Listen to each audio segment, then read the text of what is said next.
Good morning and welcome to the AI, Innovation, and the Future of Work Summit. This event is proudly hosted by Stronger Together Summits, a global platform focused on leadership, growth, and meaningful impact. We are so glad that you're here today. Whether you're joining us live or tuning in from across the country, you made a deliberate decision to invest your time in learning, growth, and connection. That matters.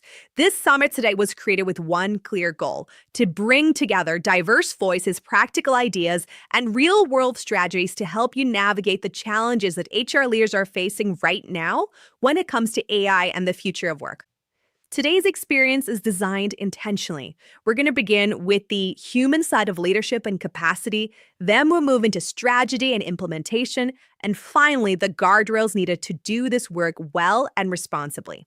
You're going to hear from 6 outstanding speakers across leadership and medicine and law and AI consulting. Each session is focused not just on insight, but also application. What you learn here is meant to be used. A few quick notes before we begin. All of our sessions are pre-recorded. A full replay will be sent to you. If you have questions, drop them into the Q&A box that you see on the side. Each speaker will respond directly via email, giving you the opportunity for more meaningful connection with each speaker, as well as a follow-up that's directly to you. As you listen today, don't just consume the information. Take notes. Capture what stands out, identify what's applying to your organization right now. Because what you do with what you hear today has the potential to create real change. We are stronger when we learn together, grow together, and lead together. So let's begin. Our first speaker, our opening keynote speaker for today is Mark Carpenter. Mark is a speaker, author, and a serial storyteller. He's on a mission to increase the humanity in corporate leadership, to get people to lead like people rather than positions. In addition to inspiring people from the stage, Mark teaches people how to be more intentional in how they tell stories, to teach, lead, sell, and inspire to accomplish business as well as personal goals. He is a co-author of the best-selling book, Master Storytelling: How to Turn Your Experiences into Stories That Teach, Lead, and Inspire. Leveraging a 20-year career in corporate communication, 10 years working as an adjunct professor in communication, and 15 years facilitating training, Mark couples a lively, engaging style with purposeful, impactful learning. His talk today is called Developing People Leaders in the Age of AI. Don't forget, for Mark or for any of our speakers today, if you have a question, put it in the Q&A box and our speaker will respond to you via email with your personalized answer after the summit. Let's give Mark a warm welcome.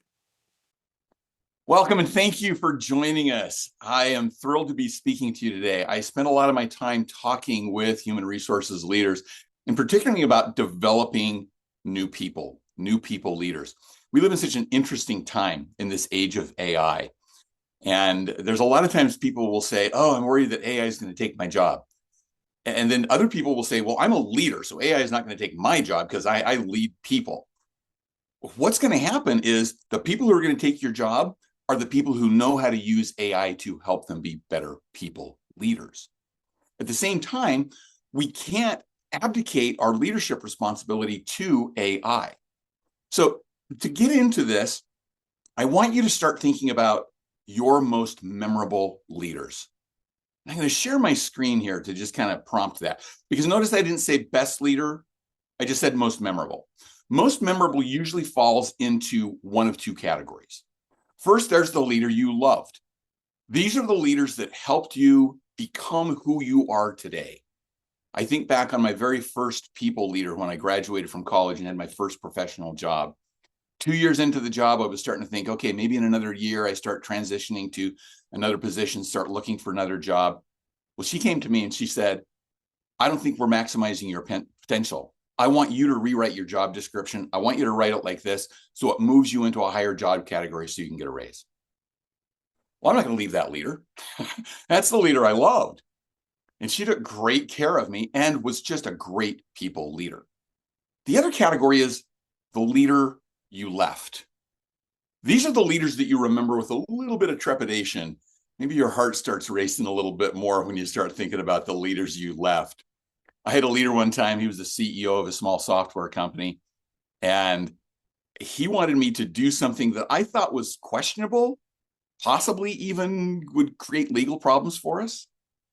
And when I pushed back, and I didn't push back hard, I just said, I just think this is going to create problems for us. I'm uncomfortable with this. His response was to point at me and say, look, you work for me. I sign your paycheck. That means you have to do what I tell you to do.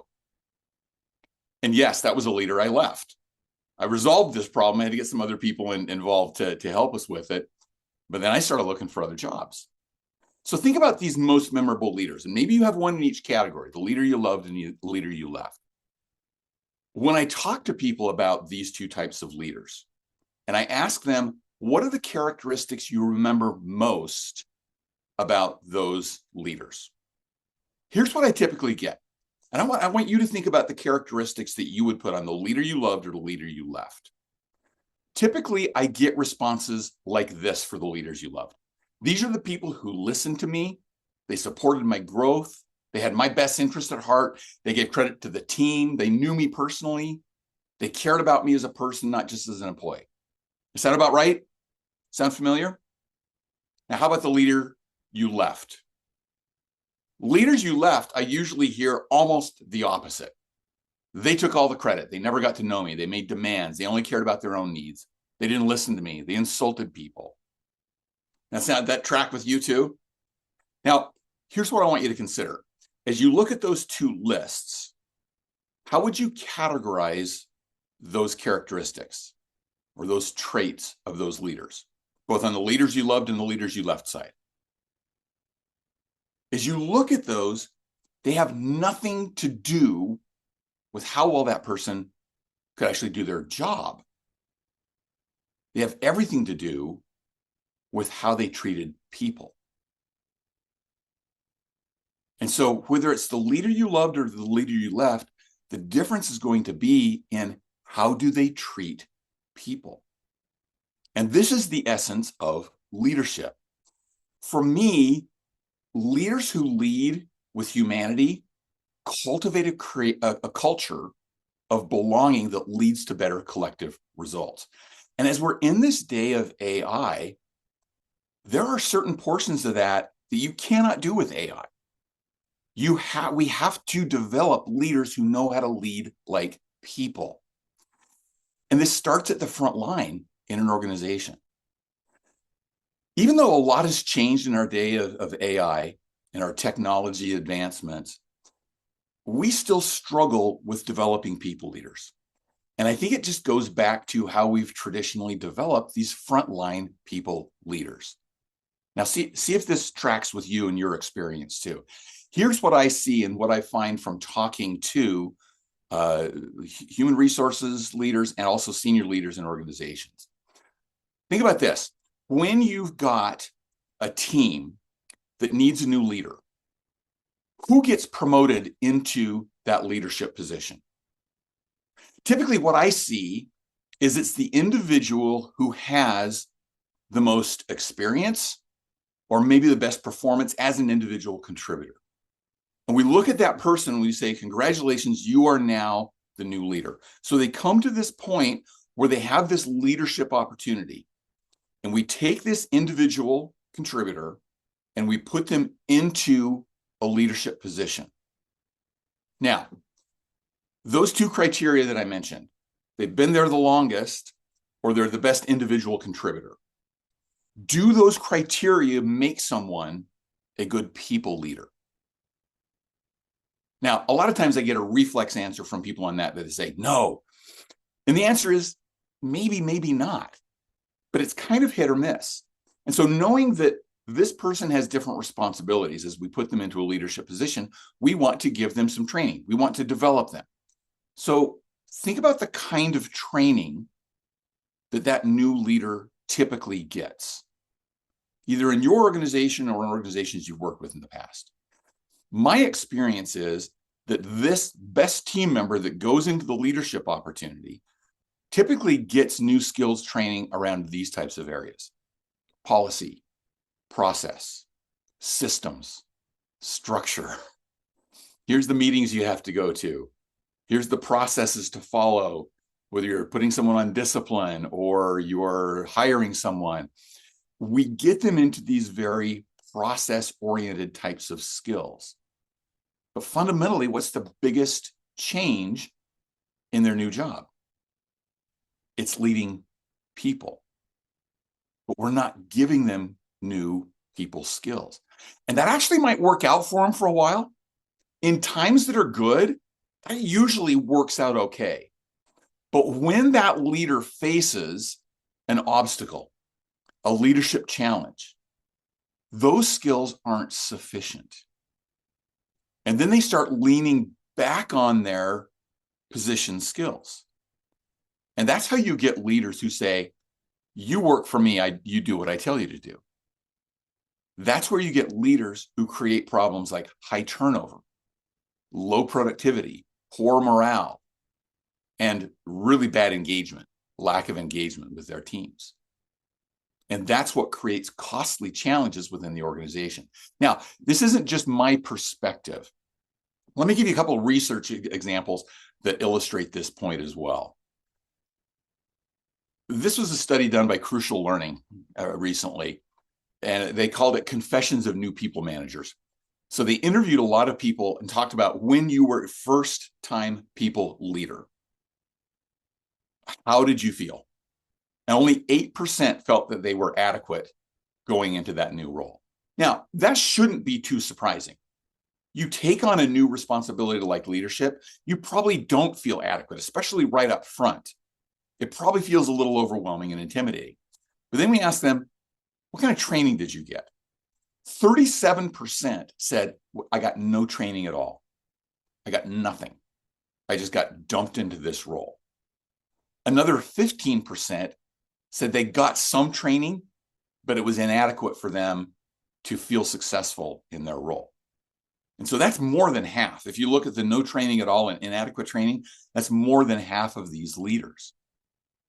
Now, there's another study by InfoPro Learning that illustrates this point as well. In the study, they asked, how many of you believe that it's important to develop leaders at all levels in your organization? Now, I want you to think of a percentage. What percentage of this 1,000+ people that were interviewed said, yes, I believe it's important to develop leaders at all levels in our organization? Okay, got your number locked in? Here's what they came up with, 83%. Now, I thought that was a little low, actually. I'm thinking some of your numbers might have been higher than that. I worry about that 17% of companies that said, no, I don't believe that's important. But the telling part of this is they next asked them, how many of you actually have leadership development at all levels in your organization? Now, same thing, lock into a number. What percentage of these organizations who said, 83% of them, that we believe it's important to have leadership development at all levels, what percentage of those organizations actually had leadership development at all levels? The number that came up was 5%. That might be lower than you expected. It was lower than I expected when I initially looked at this research. And so that's the gap.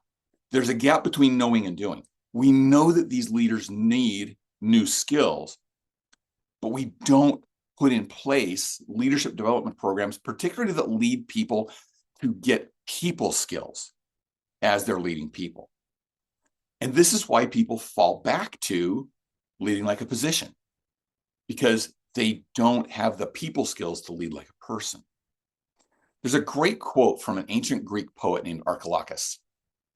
He said this, we do not rise to the level of our expectations.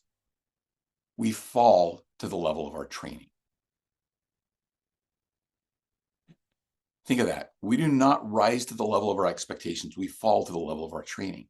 So when people move into a new leadership position and they don't get training on how to lead people, what do they fall back on?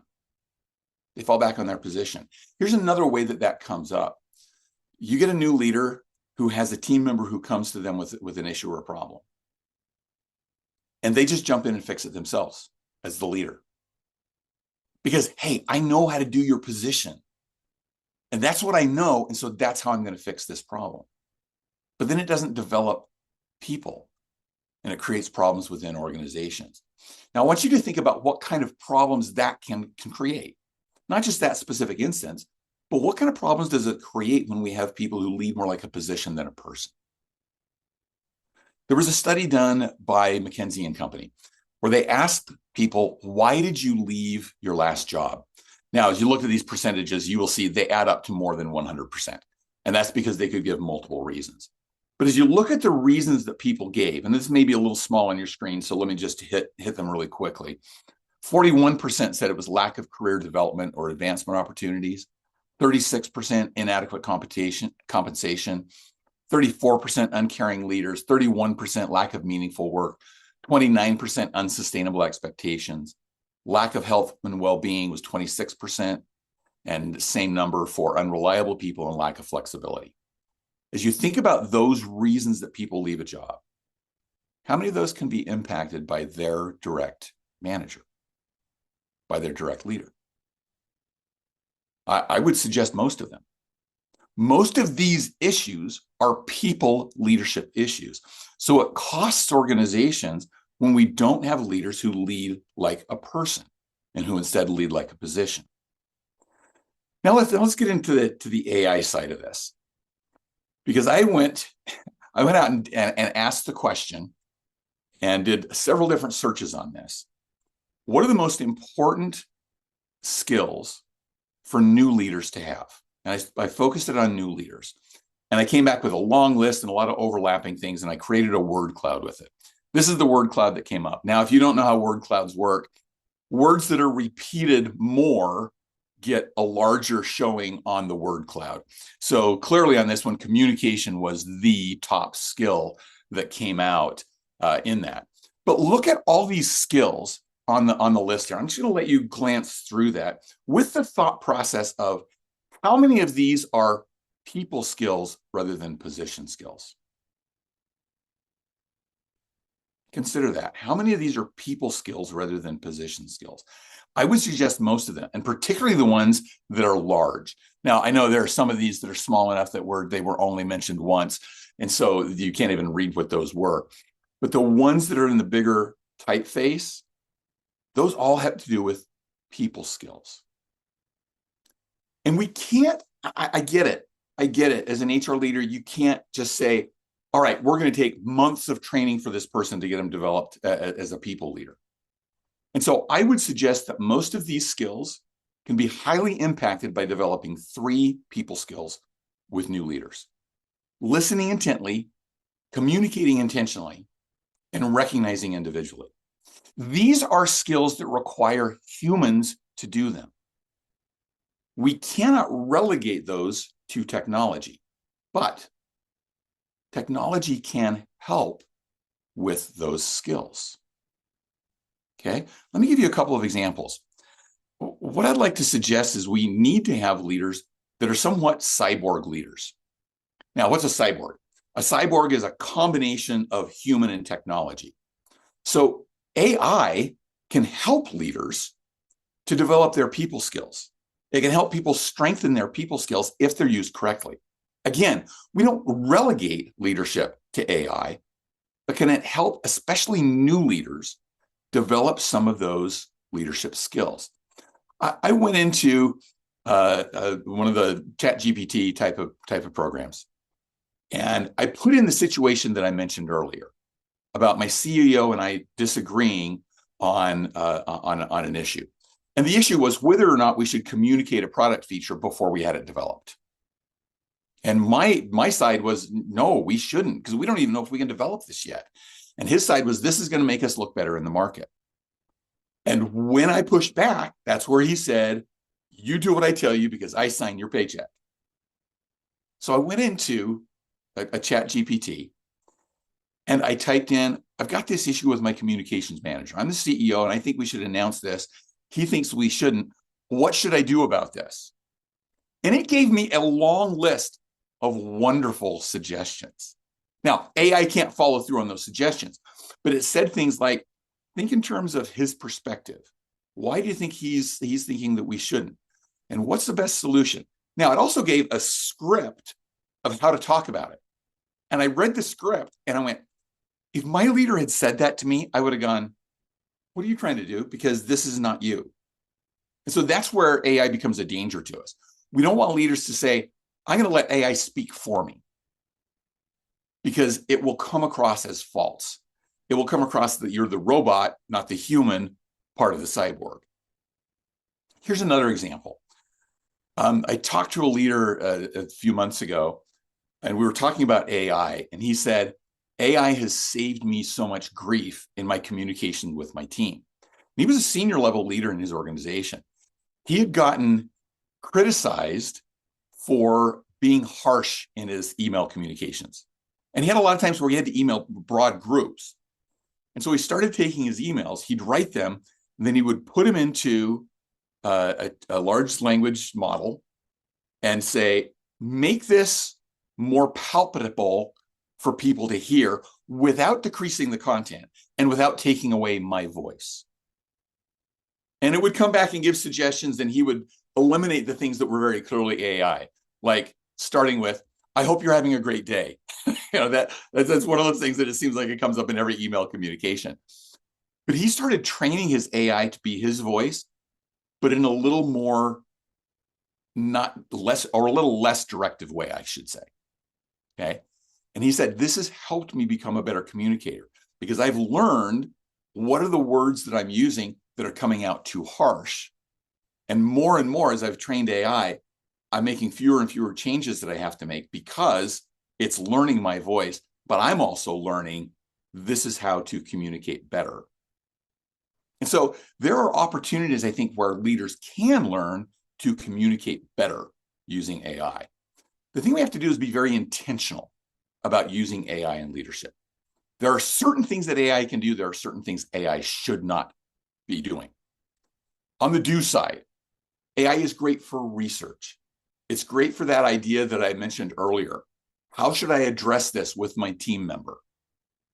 You can get some good ideas because you're tapping into volumes of leadership research over the decades and leadership counsel and advice. It's great for sharing ideas. Help me brainstorm around this issue. And it's great for editing copy. That's the example that I used of the email. But here's what AI should not be used for. It goes back to my 3 principles. AI cannot listen for you. And listening is one of the things that always comes up on the leaders that I loved. When I ask people about those leaders that they loved, listening is always very close to the top of the list. You cannot get AI to do that. You have to learn that yourself. It's a skill. It's a skill that I teach all the time. It can't completely communicate for you. It can help you with your communication. It can support your communication. But don't use AI as I'm just going to say, AI, send out this email for me that communicates this topic. That will get you in trouble. The other part of communicating intentionally, as I refer to it, is you've got to be able to tell stories that teach, lead, and inspire. You've got to be able to communicate in a form that helps people understand the why, not just the what. And storytelling is a leadership skill that helps you to do that. I have seen people try to use AI to tell stories or to develop stories, and it does it poorly. It's getting better, but it loses its authenticity because AI did not experience the experience that you're relating. And so that one needs to be the human side. And the other one is recognizing people for the good work they do. Now, I think AI could support that, but you have to know your people well enough to know how they appreciate being recognized. So I could go into an AI and say, hey, I've got a person who values this and they've done this. I want to make sure that I recognize them appropriately. What are some options of how I could do that? And so that goes back to sharing ideas or doing some research with AI. But it can't do the recognition of people. And if you want people to stay with you, you need to recognize the good work they're doing. This is part of the problem in the training that we give. We train people on how do you discipline. We don't train people on how do you recognize the good work. And so again, back to the Archilochus quote, we fall back to what we know and we start looking for ways people are doing things wrong, but we fail to recognize the good work we're doing. But that is leading like a person. That is going to retain people. It's going to get you the best work out of those people. Okay? So just to wrap up, use AI intentionally for what it's designed for, but don't try to use it to lead people, because people need people leaders. People crave personal interaction. They crave being seen as people. And AI can replicate that, but it can't do it like a person. So as you're developing your people leaders, think about how you can develop those skills: listening intently, communicating intentionally, recognizing people individually, to help drive more people leadership within your organization. Now, as I wrap up here, I'd like to share with you a free resource that I have available. I've identified 5 mistakes that we make in developing new people leaders and how to avoid them. This comes in 3 different formats. And so if you'll scan the QR code, it leads you to a Google form that you can say, yes, I want the resource, and you tell me what format you want it in. I've got a 2-page overview that goes into some details. I've got an infographic that's just 1 page. It's a shorter summary. And then there's a 5-minute video that explains these 5 mistakes that we make and how we avoid them. So if you would like that, scan the QR code there and let me know. I will get that to you. You're also welcome to reach out to me and connect with me. My email address there is at the bottom, mark@leadlikeaperson.com. I do a lot of work helping HR leaders and new leaders develop these skills, but also senior leaders to understand these skills so they can develop them in their new leaders. You're also welcome to connect with me on LinkedIn. I'm fairly active on LinkedIn as my social platform. There's a lot of Mark Carpenters out there, but if you can remember this face, there's only one with this face. And so look for Mark Carpenter, and there will be a background that has people need people leaders connected with me as well. So final thought: developing people leaders isn't just about getting better work or getting more out of people. It's really about laying the foundation for a legacy of purpose and positive impact. It's about creating more of the leaders that we love and fewer of the leaders that we leave, and having the positive benefits that come when people are leading people like people. So take advantage of the AI tools that are out there to help develop that people leadership, but make sure you're focused on people leading people. I have one more chance at the QR code there. And I just want to thank you for listening in. Appreciate the opportunity to share some of my thoughts with you today, and hope you enjoy the rest of the conference. Thank you so much to our speaker, Mark Carpenter, for his presentation today, Developing People Leaders in the Age of AI. Don't forget to get that free resource that he's sharing with you using the QR code shown in the slide. And if you're looking to partner with Mark, his website is leadlikeaperson.com.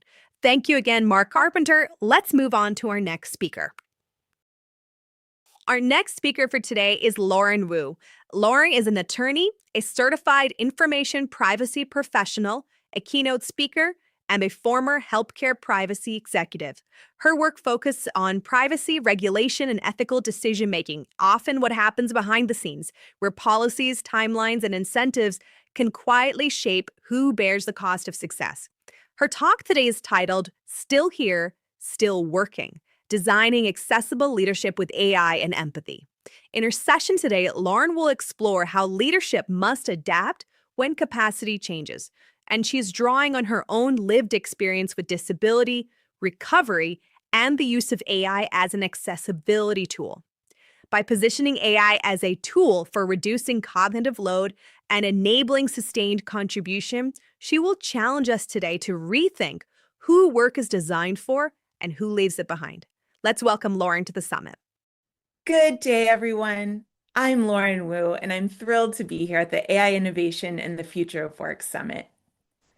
Before we talk about AI, before we talk about innovation or the future of work, I want to start with a question that most leaders and most leadership conversations never ask. Who is work designed for? Really think about that.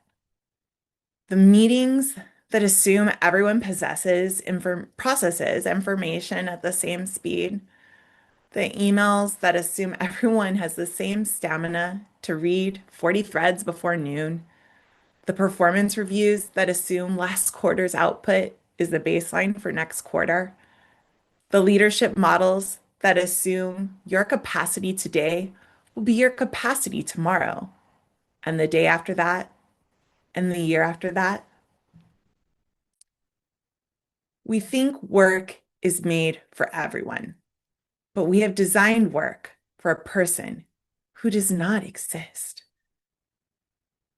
I say we deliberately because many of you in this room are the people who design those systems, the onboarding processes, the performance review cycles, the return to work policies.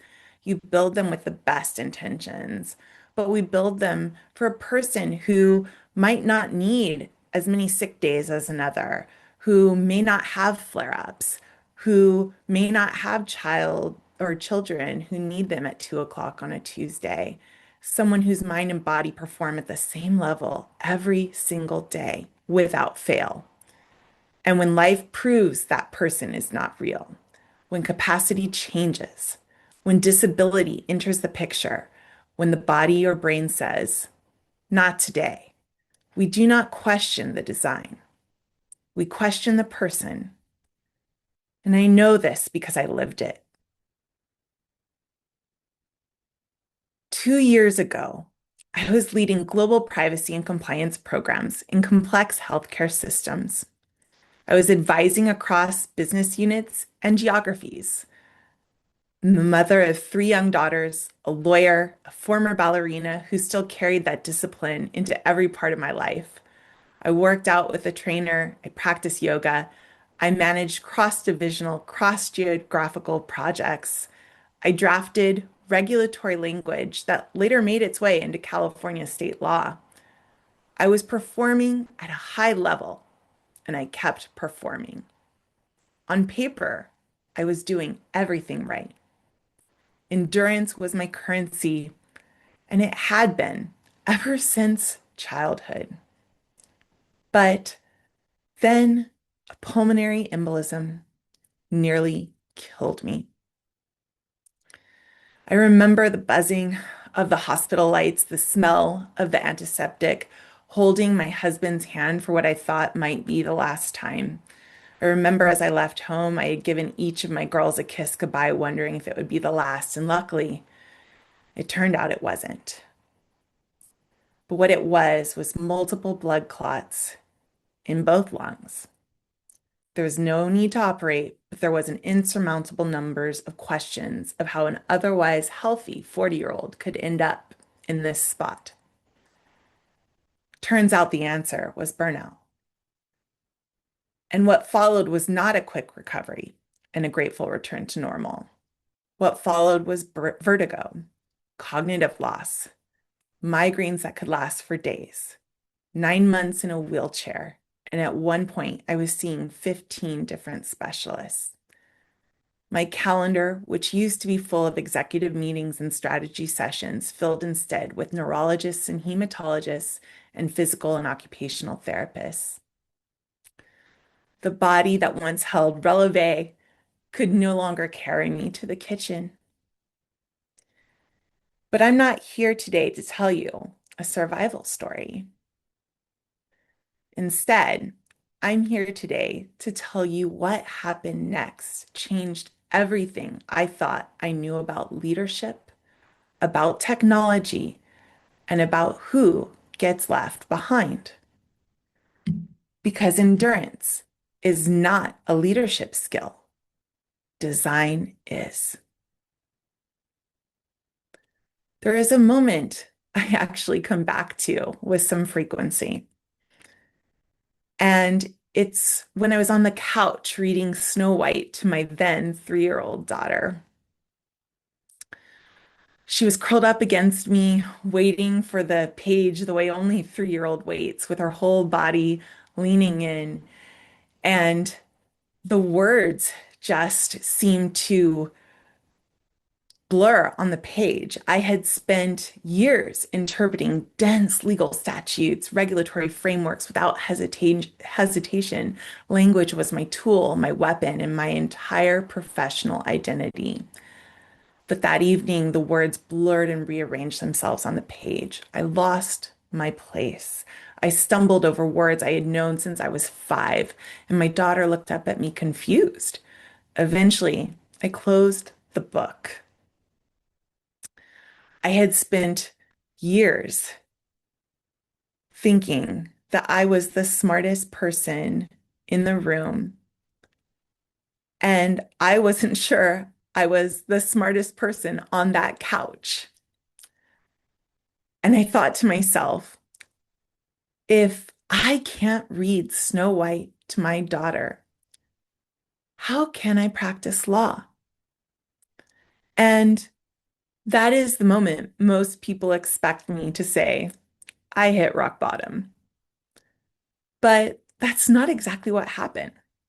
What happened is slower and honestly harder. I grieved. I grieved a career I'd built piece by piece since I was old enough to know what achievement was and that it was my way out. I grieved the sharp, fast mind I had relied on and the version of myself that could hold 15 things in her head and never drop one. I had built my entire identity around being the most capable person in the room, and suddenly there I was.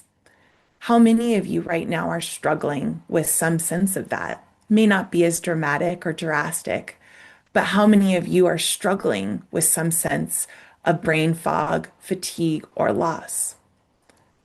Really sit with that. What would that look like for you if some of that capability was gone? My husband believes I will return fully to who I was before, and his optimism is loving. But I have had to sit with a different possibility that even if much of my capability returns, I may not be exactly who I was. Where he sees progress, I see recalibration.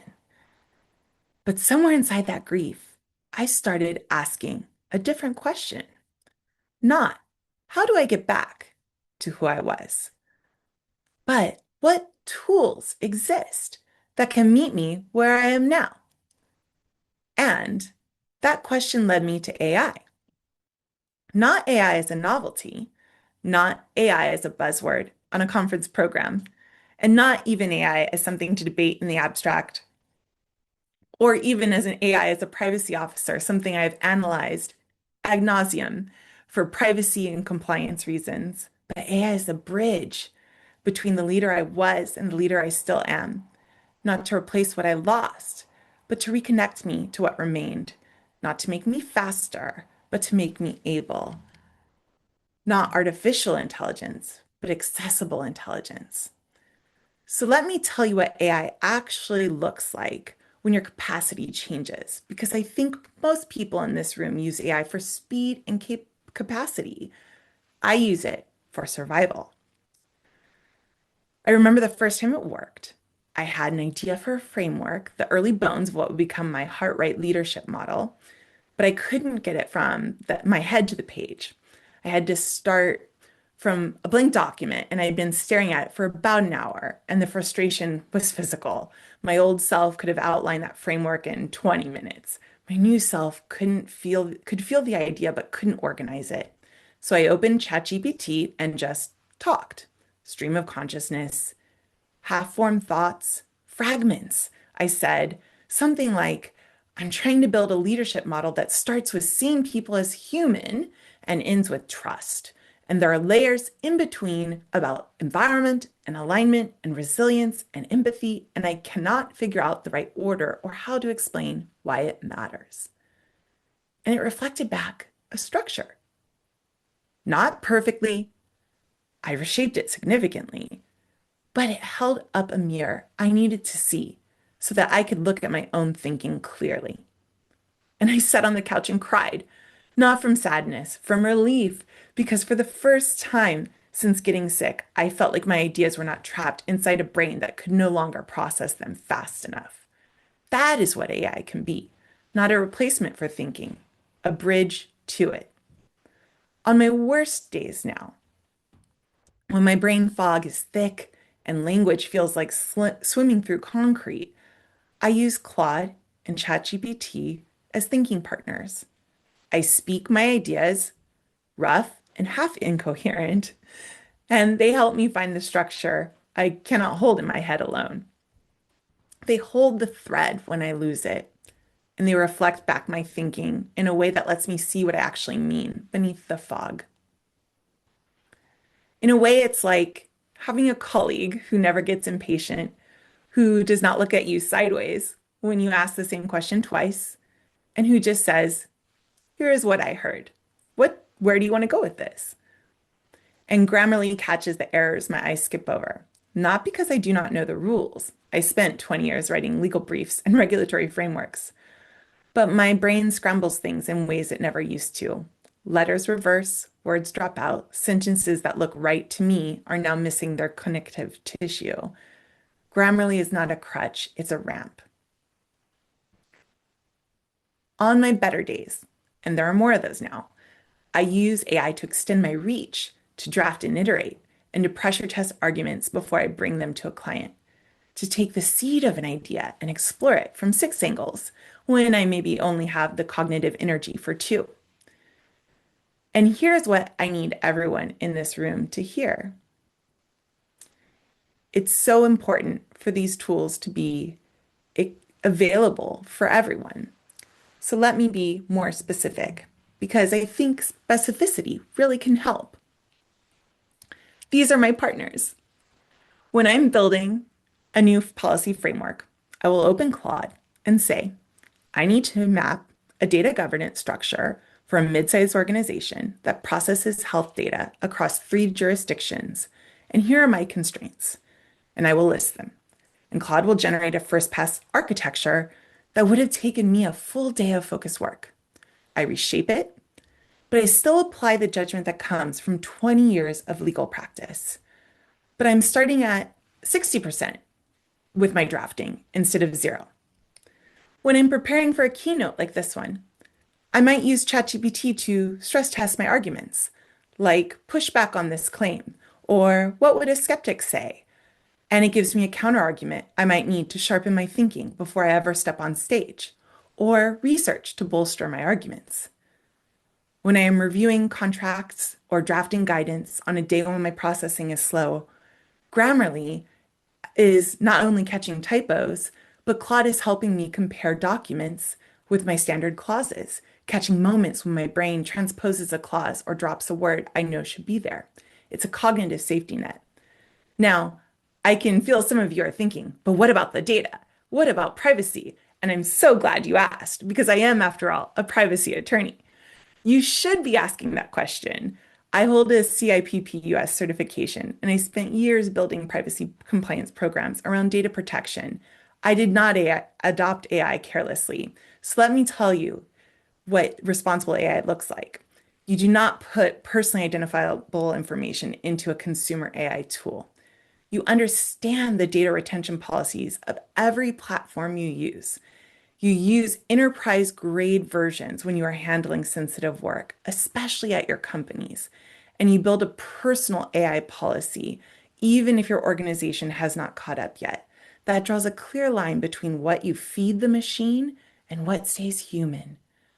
I choose AI with my eyes open. As a privacy professional, I know the risks. And I'm telling you, the risk of not using these tools is greater because the cost is not just inefficiency, it's exclusion. And I really encourage you to check with your CISO and your privacy officers to make sure that these tools are available for you. But I am not less of a leader because I use these tools. I am a leader because I use them. AI did not replace my expertise, my 20 years of legal experience, my strategic instincts, and my ability to see risk and opportunity. That is all still mine. It preserved my ability to deploy it. It reduced my cognitive load, standing between me and my own capability. Research shows that AI can increase productivity by up to 40% in certain knowledge tasks. But what matters more is how that productivity shows up, not as speed alone, but as reduced friction between people and their own capability. And that cognitive load is not unique to disability. Every person in this room carries it. The constant synthesizing, the context switching, the 37 tabs open in your brain at any moment, not to mention in your Chrome or email or browser extensions. The mental overload of modern leadership that we have all just normalized. We are all swimming in cognitive load. Some of us are just closer to the surface than others. And that's not just a feeling. Research shows that high cognitive load significantly reduces decision quality, attention, and memory. In other words, the more your brain is juggling, the less access you have to your own intelligence. This is where most AI conversations get it wrong. We talk about AI and productivity, AI and efficiency, AI and disruption, but we almost never talk about AI and belonging. About the people who are one health crisis, one diagnosis, one accident away from being told quietly, politely, but unmistakably they are no longer fit, that the system was not built for them, that maybe they should step back, find something more manageable. More than 1 in 4 adults in the US lives with a disability, and most of those disabilities are not visible. That is not niche. That is your workforce. And that does not count the people navigating chronic illness, caregiving, grief, recovery, or mental health challenges that may come and go unpredictably. And for everyone in this room who is thinking, well, we have an accommodations process for that, I want you to sit with this. Accommodations assumes the default is fine and the person is the exception. What I'm talking about is redesigning the default. And AI can change who gets to contribute, not someday, now. So here are 3 ways we can start using AI as a design tool for work, not just a productivity tool. First, we can use AI to reduce cognitive load for everyone. Most teams are drowning in information, meeting summaries, email chains, Slack messages, reports, and dashboards. The volume is unsustainable, and we have normalized the drowning. We even reward it as though absorbing maximum information is a leadership skill. Start using AI to synthesize, summarize, and surface what actually matters. After every meeting, generate a summary with clear action items so people do not have to hold everything in their heads. You can also use AI to triage inboxes, flagging what needs attention and filtering out what does not. Let AI handle the noise so your people can do the thinking that moves things forward. This is not a disability accommodation. It's actually really good work. And it creates space for the people quietly struggling with information volume to contribute their best work without having to explain why. Second, use AI to make contribution flexible. Not everyone leads best in a fast-paced verbal meeting. Some people think better in writing. Some need processing time before they can contribute their most meaningful thoughts. Some people's cognition fluctuates throughout the day, the week, or even the month. When we design for different modes of contribution, performance improves. Studies consistently show that asynchronous and written collaboration surfaces more diverse input and higher quality ideas, especially from people who are less likely to speak in fast-paced environments. AI tools like voice to text and real-time transcription, AI-assisted drafting, and asynchronous collaboration let people contribute in a mode and timing that works for them. Send an AI-generated meeting transcript to the team afterwards and invite written responses. Use AI to help people draft their contributions before a high-stakes meeting so they arrive prepared, not ambushed. And when you design for flexibility, you do not just include people with disabilities, you unlock the best thinking from everyone. Because I guarantee some of the smartest people on your team are the quiet ones in meetings, not because they have nothing to say, but because the format was not built for how they think and process. Third, Use AI to challenge the assumption of constant capacity. We build organizations that assume people perform at the same level every day. And that is fiction. And everyone in this room knows that it's fiction, but we design around it anyway. People have flare-ups, grief, caregiving emergencies, seasons of recovery that do not flow into neat timelines. Someone going through cancer treatment can still think strategically. They just may not be able to do it for 8 hours straight. Someone managing chronic pain can still lead. They just may need a different rhythm. And AI lets you build systems where people can contribute meaningfully at 60%, 40%, maybe even 20%. AI can help someone draft a strategy document in 2 focused hours instead of 6 scattered ones. It can hold context between sessions so someone does not have to rebuild their mental model every time they sit down.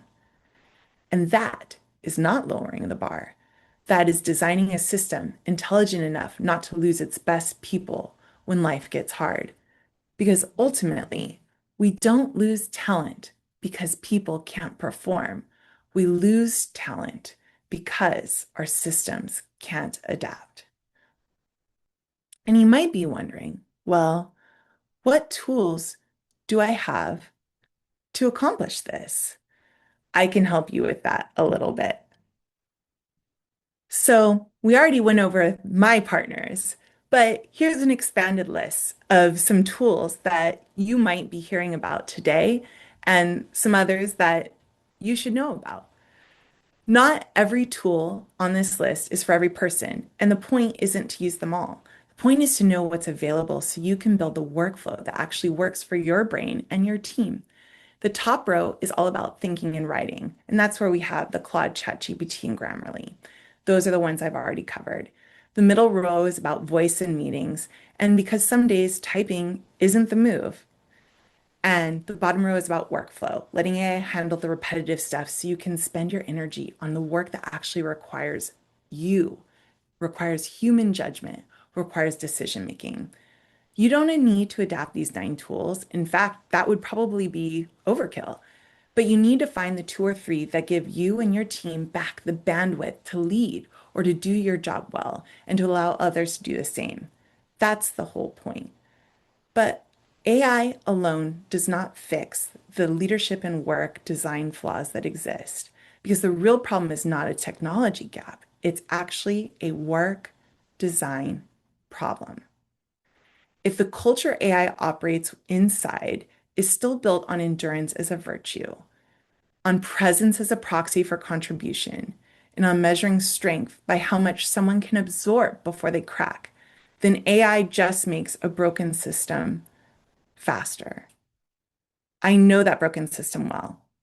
I was its best student. I grew up in a home shaped by alcoholism where safety could shift without warning. I learned very young that the way to survive was to be so accomplished, so disciplined, so self-sufficient that no one could ever pull the ground out from under me. And that belief carried me for decades through USC, through a top 10 law school, through big law, and through in-house leadership. Endurance was my currency, and it paid well until my body called in the debt. And that's when I learned capacity is not character. Systems should flex with people. When I started building heart-led leadership, it was not from a textbook, it was from a hospital bed. And the heart pillars grew directly from the question we started with. Who is work designed for? And how do we redesign it? The H in heart stands for humanity. People need to be seen fully, not as output machines, but as human beings with changing capacity and lives who do not pause when they log on. We need to stop asking, why can't they keep up? And start asking, what does this person need to do their best work today? That single shift in question changes everything about how you lead and how you can help support from an HR function. E is for environment. Design the system, not just the role. Examine the pace, the pressure, and the unspoken rules about when it is acceptable to rest or ask for help or resources. Most burnout is not an individual failure. It is a system signal, and the signal is telling you something in the design is unsustainable. AI gives you the tools to redesign those systems if you are brave enough to look honestly at what is broken. A is for alignment. If you say you value well-being, but promote the person who answers emails at midnight or doesn't take vacation time, your team sees the contradiction. They trust behavior, not words. Alignment builds predictability, and predictability builds trust, and trust is the foundation for everything else. R is resilience, not the old definition, the one that really just meant endurance. Real resilience is the ability to recover and continue without destroying yourself. It is knowing when to push and when to pause. It is building teams that sustain high performance over years, not ones that spike for a quarter and burn out at halftime. And T is for trust. Trust is the result of the first four. When people experience your humanity, when the environment supports them, when your words and actions align, when resilience is designed into the system rather than demanded from the individual, they trust you. And trust is the difference between compliance and commitment, between people who show up and people who show up fully. But before I get into an exercise, when we design for humanity, performance follows. Before I get to an exercise where I walk you through some of what we've been talking about, you might be wondering how you can get a copy of these slides. Well, I've got you. If you'd like a copy of the slides, please scan this QR code. And I'll be showing this code again at the end of the presentation. I sincerely hope that you've enjoyed what you've heard so far, and we've got some great content left to come, including a short exercise I think will help you start making small shifts at work. And those small shifts can lead to seismic changes over time. But again, if you'd like a copy of the slides, please scan the code. And with that, let's get to a tangible takeaway that you can bring with you to work on Monday. So, a small challenge for you when you get back to work. Next week, look at one system or one activity, just one, through the lens of who it was designed for. A meeting cadence, an approval process, a communication norm, a performance review structure. And ask yourself, does this only work for people operating at full capacity? And what would it look like if we designed it to work for everyone? You do not need to overhaul your entire organization by the following Friday. But if you start with just one honest question about one system and make one small tweak, you can start making incremental changes over time. Ask your team to help you answer it. That is where change starts, not with a keynote, not with a framework on a slide, with a leader willing to look at design and say, this could be better, and I am going to make it better. And since many of you are HR leaders, you don't need permission to start this work. You already own many of the systems that we've talked about here. And for the people who work under you, you are the ones who can make so much of a difference and change. Because here's what I know now that I didn't know when I was in my wheelchair. Leaders who ask, what if people did not have to break to prove that they belong? Those are the ones that will move work forward. Leaders who ask, What if we use technology not just to move faster, but to make room? What if strength looked less like endurance and more like clarity, empathy, and the courage to build something new? Those are the ones that are building for the future of work. And that is what makes what AI makes possible. Not by replacing human leadership or workers, but by making work accessible to more humans. And that is what heart-led leadership is all about. Not leading in spite of your humanity, leading from it. I am still here and I am still working, not because I pushed through, but because I finally had the tools and the courage to lead differently. The future of the work is not faster, it's not louder, and it's not more. The future of work is designed with heart, and it's built for every person in this room,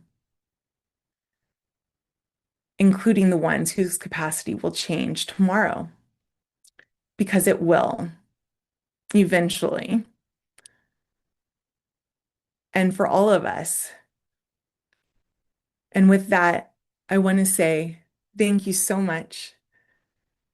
Um, I sincerely hope that you enjoyed this presentation, and thank you so much for the summit for having me.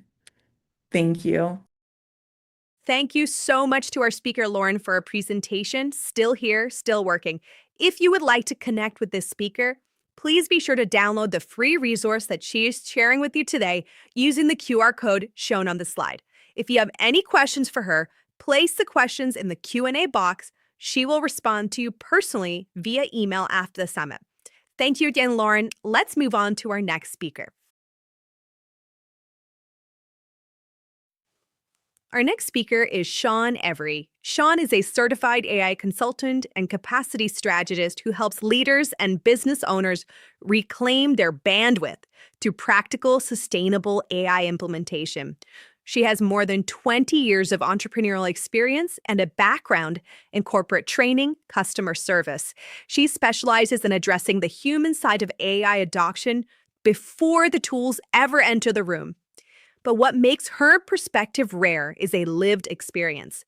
She uses AI as assistive technology in her own work, navigating fibromyalgia, early onset Parkinson's, and a pituitary adenoma. That story should give every leader in our audience today permission to admit that we all need real support too. Shawn serves as a resident AI expert in 2 business communities and has spoken at the AI Insight Summit and the Aligned AI Summit. Her talk today is Protecting Capacity First, Why AI Implementation Fails Without It. Please welcome Shawn Every. Hi, my name is Shawn Every. I'm a certified AI consultant and capacity strategist. Today, we're talking about protecting capacity. And something that I know from research and from my own personal experience is that most AI rollouts fail before the first tool is ever opened. And the stats prove it. A 2025 MIT study found that 95% of generative AI pilots inside companies are failing to deliver any measurable impact. Notice I said 95%, not half.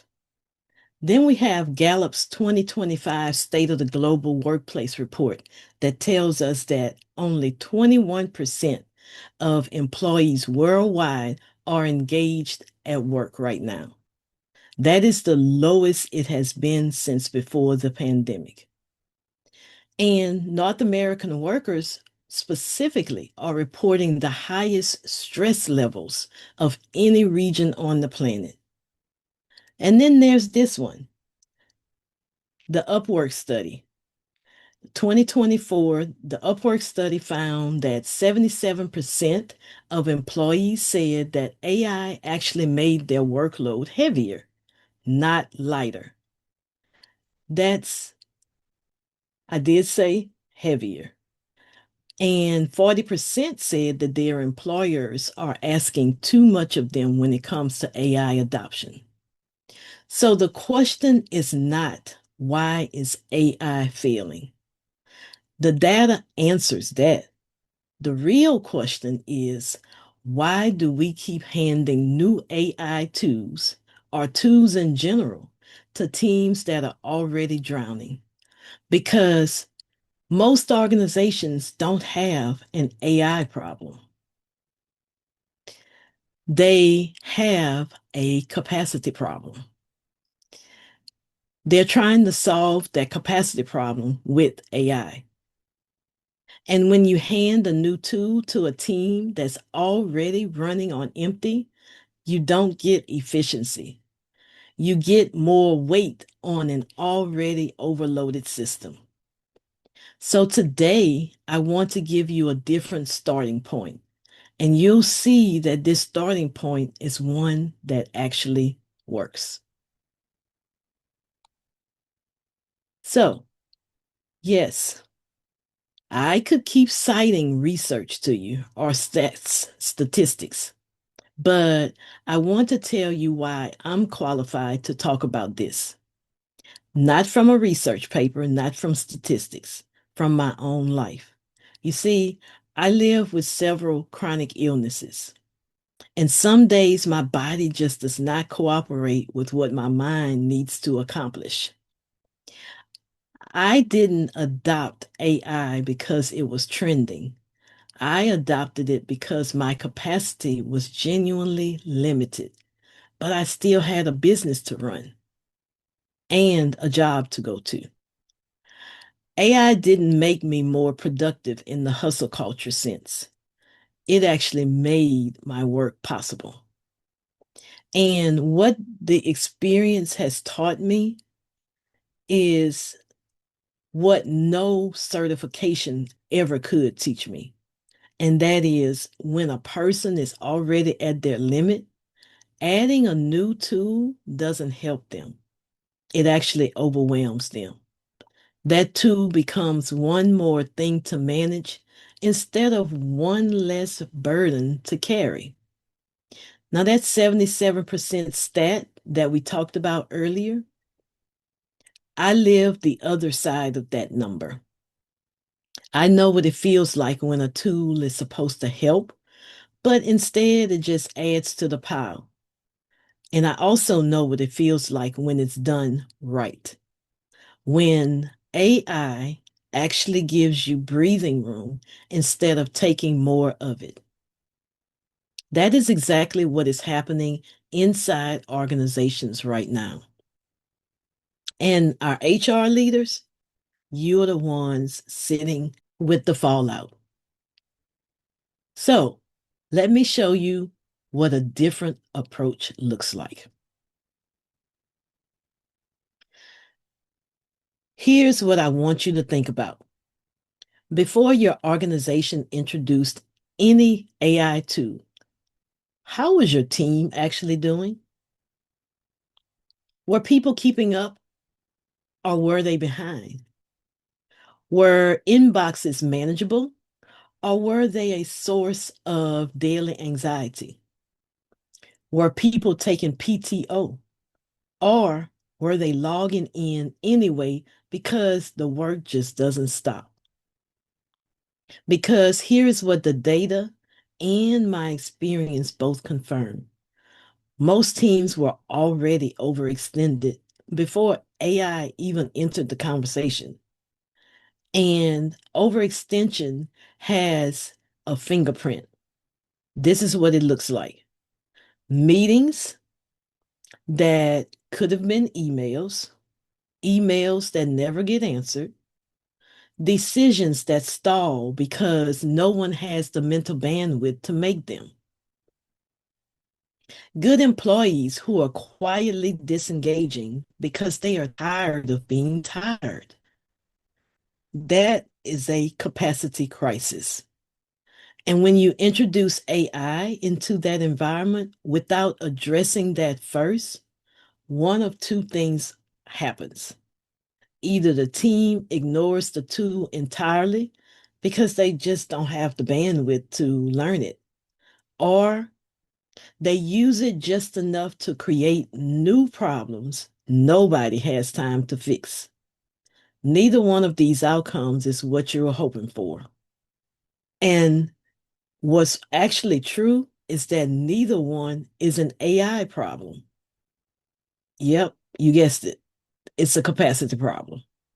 And believe it or not, that is actually good news because capacity is something leaders can address. So I want to give you something. I want to give you what I call my 3Ps framework. I use this with every client before we touch any AI tools. That's the 3Ps: pause, process, and prioritize. And it takes a few minutes to explain, but it changes everything about how implementation really goes. And each P you'll see as we go through it builds on the last one. If you skip one, the whole thing actually just falls apart. So let's get started. The first P, pause. Before you roll out any AI initiative, pause and take an honest look at where your people actually are, not where the organizational chart says they should be, where they actually are. A simple way that you can do this is ask your managers one question. If I added one more responsibility to your team this week, what would break? Now, that answer tells you everything about your current capacity. And honestly, most leaders already know the answer before they finish asking that question because they know which team is hanging by a thread. They know whose plate is already too full. The pause is not about gathering new information. It is about giving yourself permission to act on what you already know before you add anything else. That is the power of the pause. It turns awareness into a decision point instead of just another thing that you meant to get to. So let's move on to the second P, process.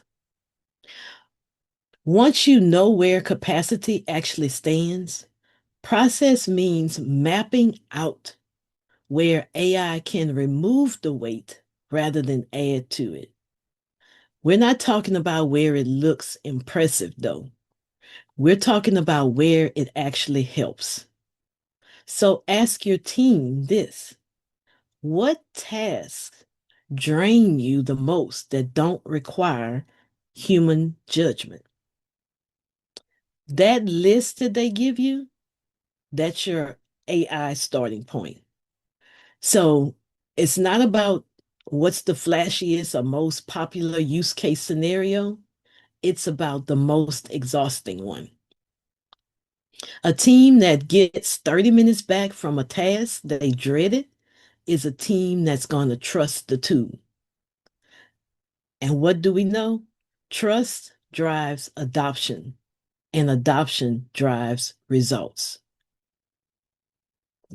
Our third and final P, prioritize. This is where most organizations tend to get it backwards. They prioritize the technology and fit the people around it. Well, the 3Ps framework actually flips that around. You prioritize the people first and fit the technology around them. That means starting with one team, one use case, one win. And with that win, I want you to let it breathe before you try to scale.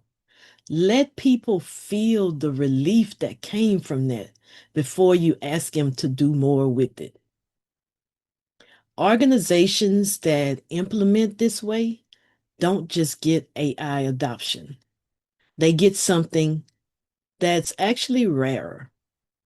They get teams that actually want to use the tools because the tools genuinely made their work lighter. I don't want you to leave this session with a long to-do list. That would actually be defeating the purpose of this whole presentation. It would be ironic given everything that we just talked about. So I'm going to give you one thing, just one, okay? This week, before you schedule another AI training, before you purchase another tool, before you send another email about digital transformation, I want you to have one honest conversation with your team. I'm not talking about sending out a survey, not doing a focus group, just a conversation. Ask one person on your team, what is the one thing that drains you the most every single week? Then I want you to do something for me. I know it might be kind of hard, but listen. Don't try to fix it in the moment. Don't immediately suggest an AI solution. Just listen and maybe write it down and do that with 3 people. And guess what you have after that? You now have your capacity map. You know where the weight is. You know where relief is actually needed. And you have something more valuable than any AI implementation plan. You have trust. Because why? You asked. And that is where sustainable AI adoption starts. Not with the technology, with the people who have to use it every day. When your team believes that AI is being brought in to make their work lighter rather than to replace them or pile more onto them, everything changes. Adoption goes up, resistance goes down, and the ROI that your leadership team is actually looking for, it actually shows up. So, yeah, one conversation this week, that is your assignment. Now, before I let you go, I want to say this. Capacity is not a soft topic. It is not an HR buzzword or wellness initiative. It is the single most overlooked factor in whether your AI investment succeeds or fails. And now, after this presentation, you're now one of the few leaders in your space who knows that. You came into this session today thinking about AI. I hope you're leaving thinking about your people first. Because when your people have breathing room, AI works. When they don't, nothing works. So I have something for you. I have a free interactive quiz called the Team AI Readiness Assessment. It's only 6 questions, and it takes you not even 2 minutes, but it will show you exactly where your team stands before you take your next step with AI. There's no email walls that you have to climb, no long forms, just honest insight that you can act on today. So feel free to scan that QR code, and I'd like to know where do you land on that? So let me know what happens. Again, one of the things that I want you to remember, and take from this is AI is a tool. It's the tool, right? But relief is the result.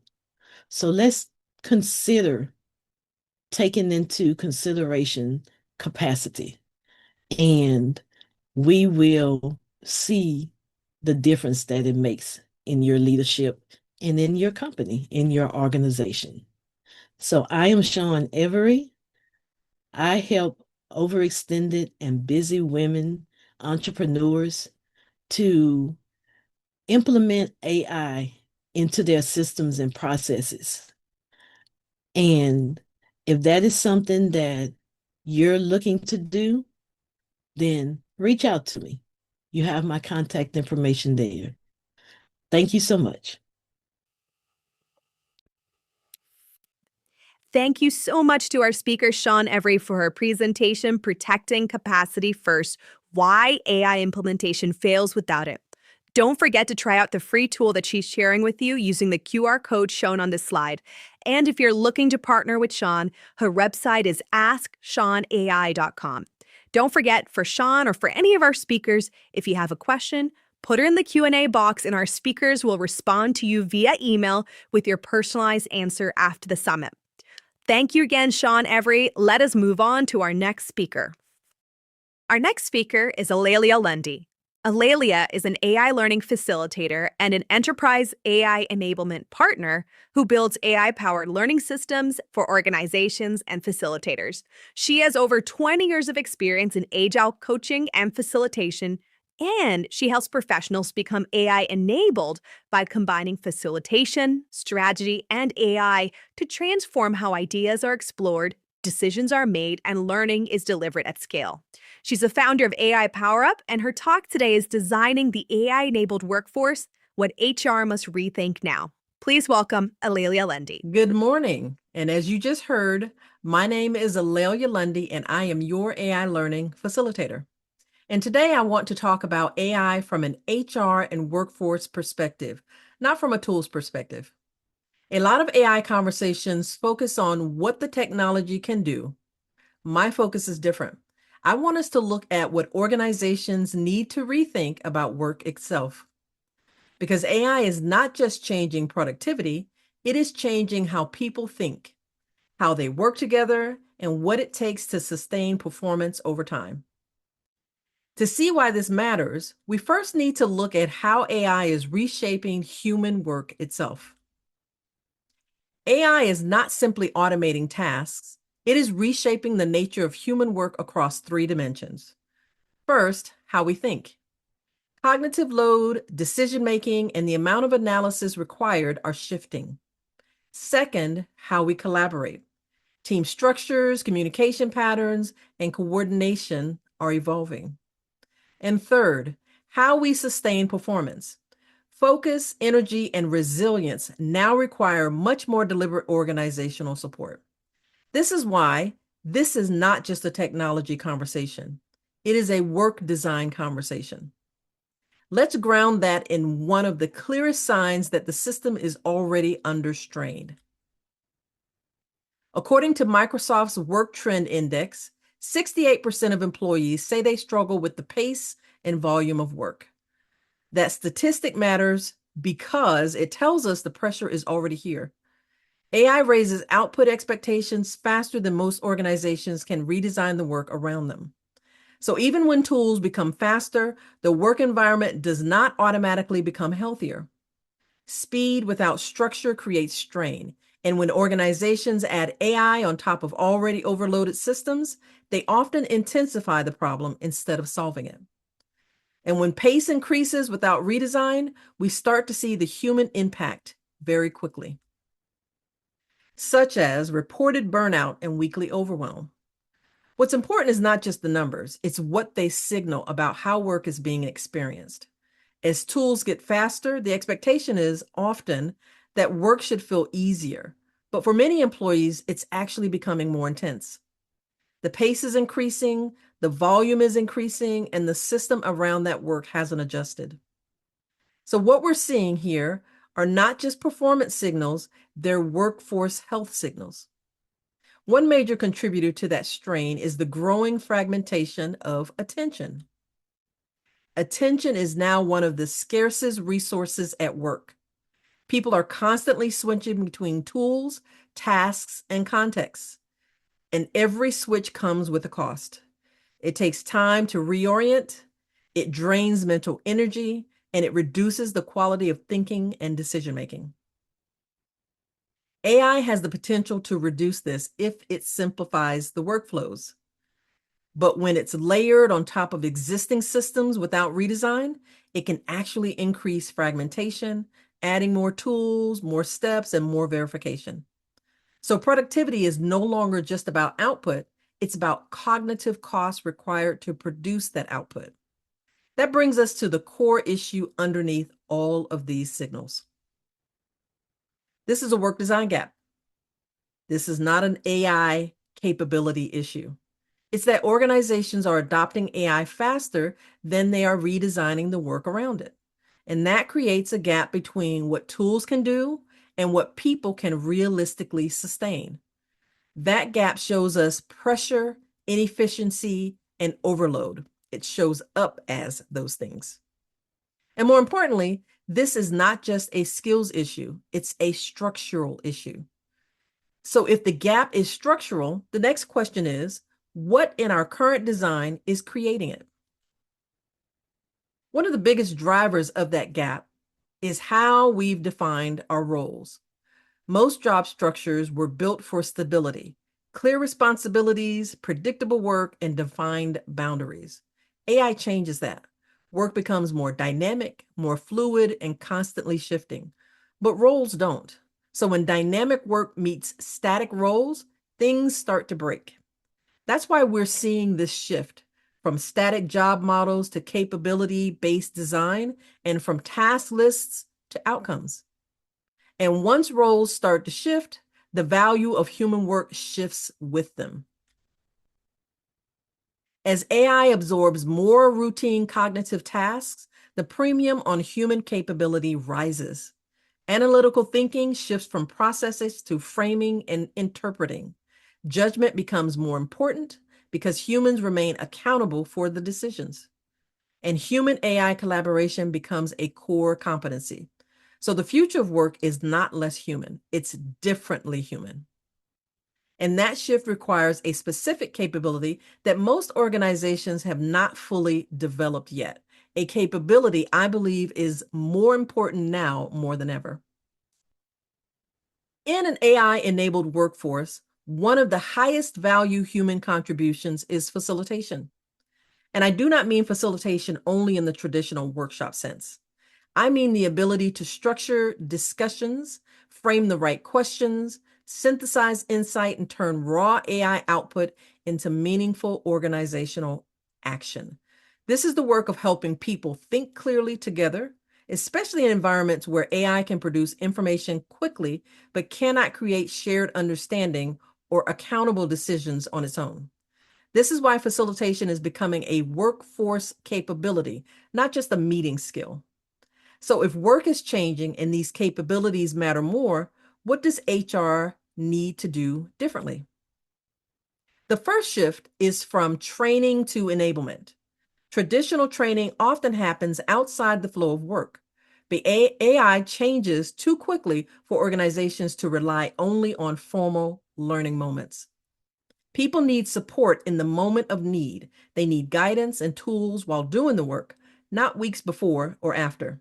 That means building playbooks and guardrails, helping teams understand how and when to use AI responsibly, and measuring behavior change rather than seat time.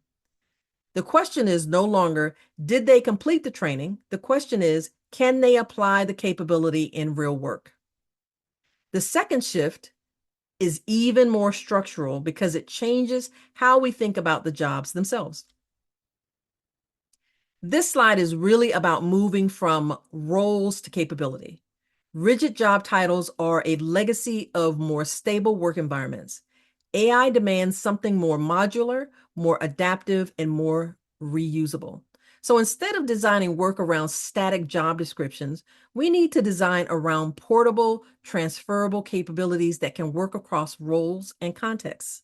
That means updating job architecture, redesigning around reusable capabilities, and continuously reviewing what skills matter as AI evolves. Capabilities are more flexible than roles, and flexibility is exactly what AI-enabled environments require.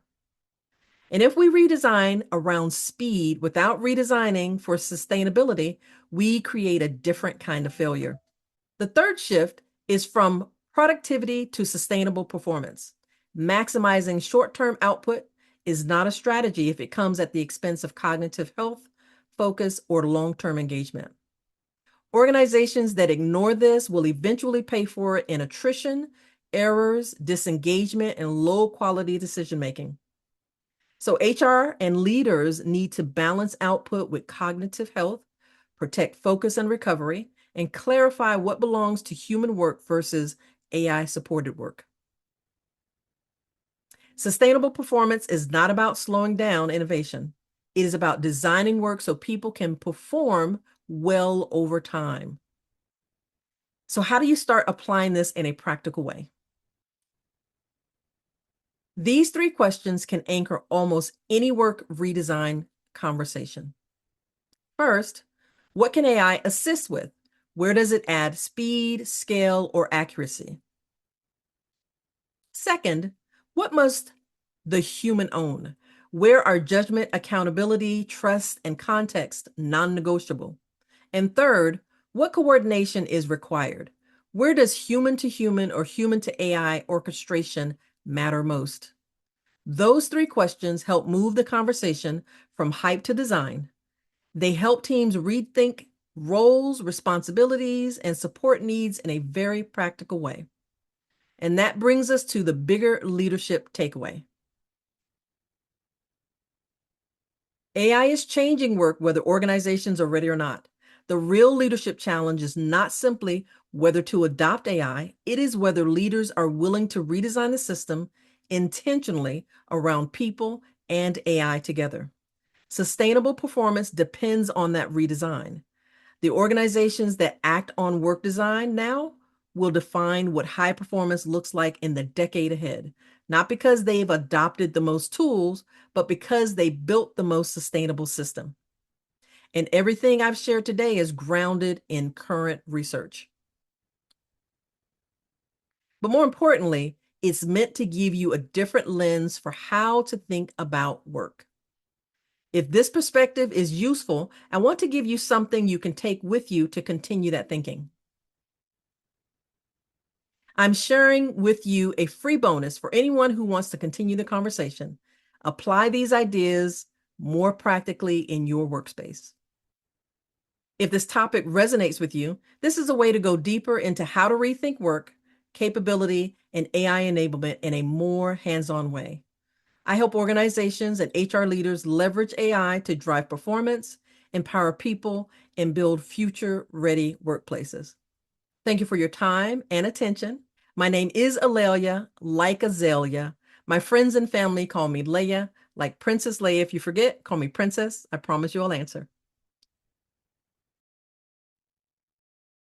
All right, thank you so much, Alalia Lundy, for her talk, Designing the AI-Enabled Workforce, What HR Must Rethink Now. Remember that if you have any questions from this session, be sure to drop the questions in the Q&A box. Don't forget to download the resource that we're showing on the slide here. And if you would like to connect with Alalia, feel free to take a screenshot so you have the speaker's information. Once again, thank you so much, Alalia, for your presentation. We're going to move on now to our next speaker. Our next speaker for today is Quisha Umemba. Quisha is the CEO of Umemba Health, which is an AI-powered public health workforce development training and consulting firm that helps health-focused organizations as well as mission-driven leaders build, deliver, and scale high-impact learning experiences using proven curriculum design and AI innovation. She's a registered nurse, a public health practitioner, an Amazon best-selling author, and a recognized AI literacy and workforce development expert. Quisha brings a rare blend of health expertise, instructional innovation, and AI fluency to every stage and classroom she steps into. She's widely known as the AI translator, and she helps leaders and learners cut through complexity to find clarity and positions herself as the missing piece of the AI puzzle. Her talk today is titled Copilot Without the Chaos: How to Prepare Your People, Policies, and Processes for AI. Let's get ready to give Quisha a warm welcome to the summit. Hello, and thank you so much for attending my session today. I'm talking about Copilot Without the Chaos, a leadership first approach to organizational readiness by looking at your people, your policies, and your processes. So hopefully you know that Microsoft Copilot is an artificial intelligence tool that's built directly into your Microsoft 365 stack. I'm talking about your apps like Outlook, Word, Excel, PowerPoint, and Teams. Copilot is a thinking and productivity assistant inside of your everyday tools. And I'll share a little bit more about that later. But what I want to talk about in this presentation is Copilot without the chaos, because Copilot doesn't create chaos. What creates chaos is rolling out AI without leadership clarity.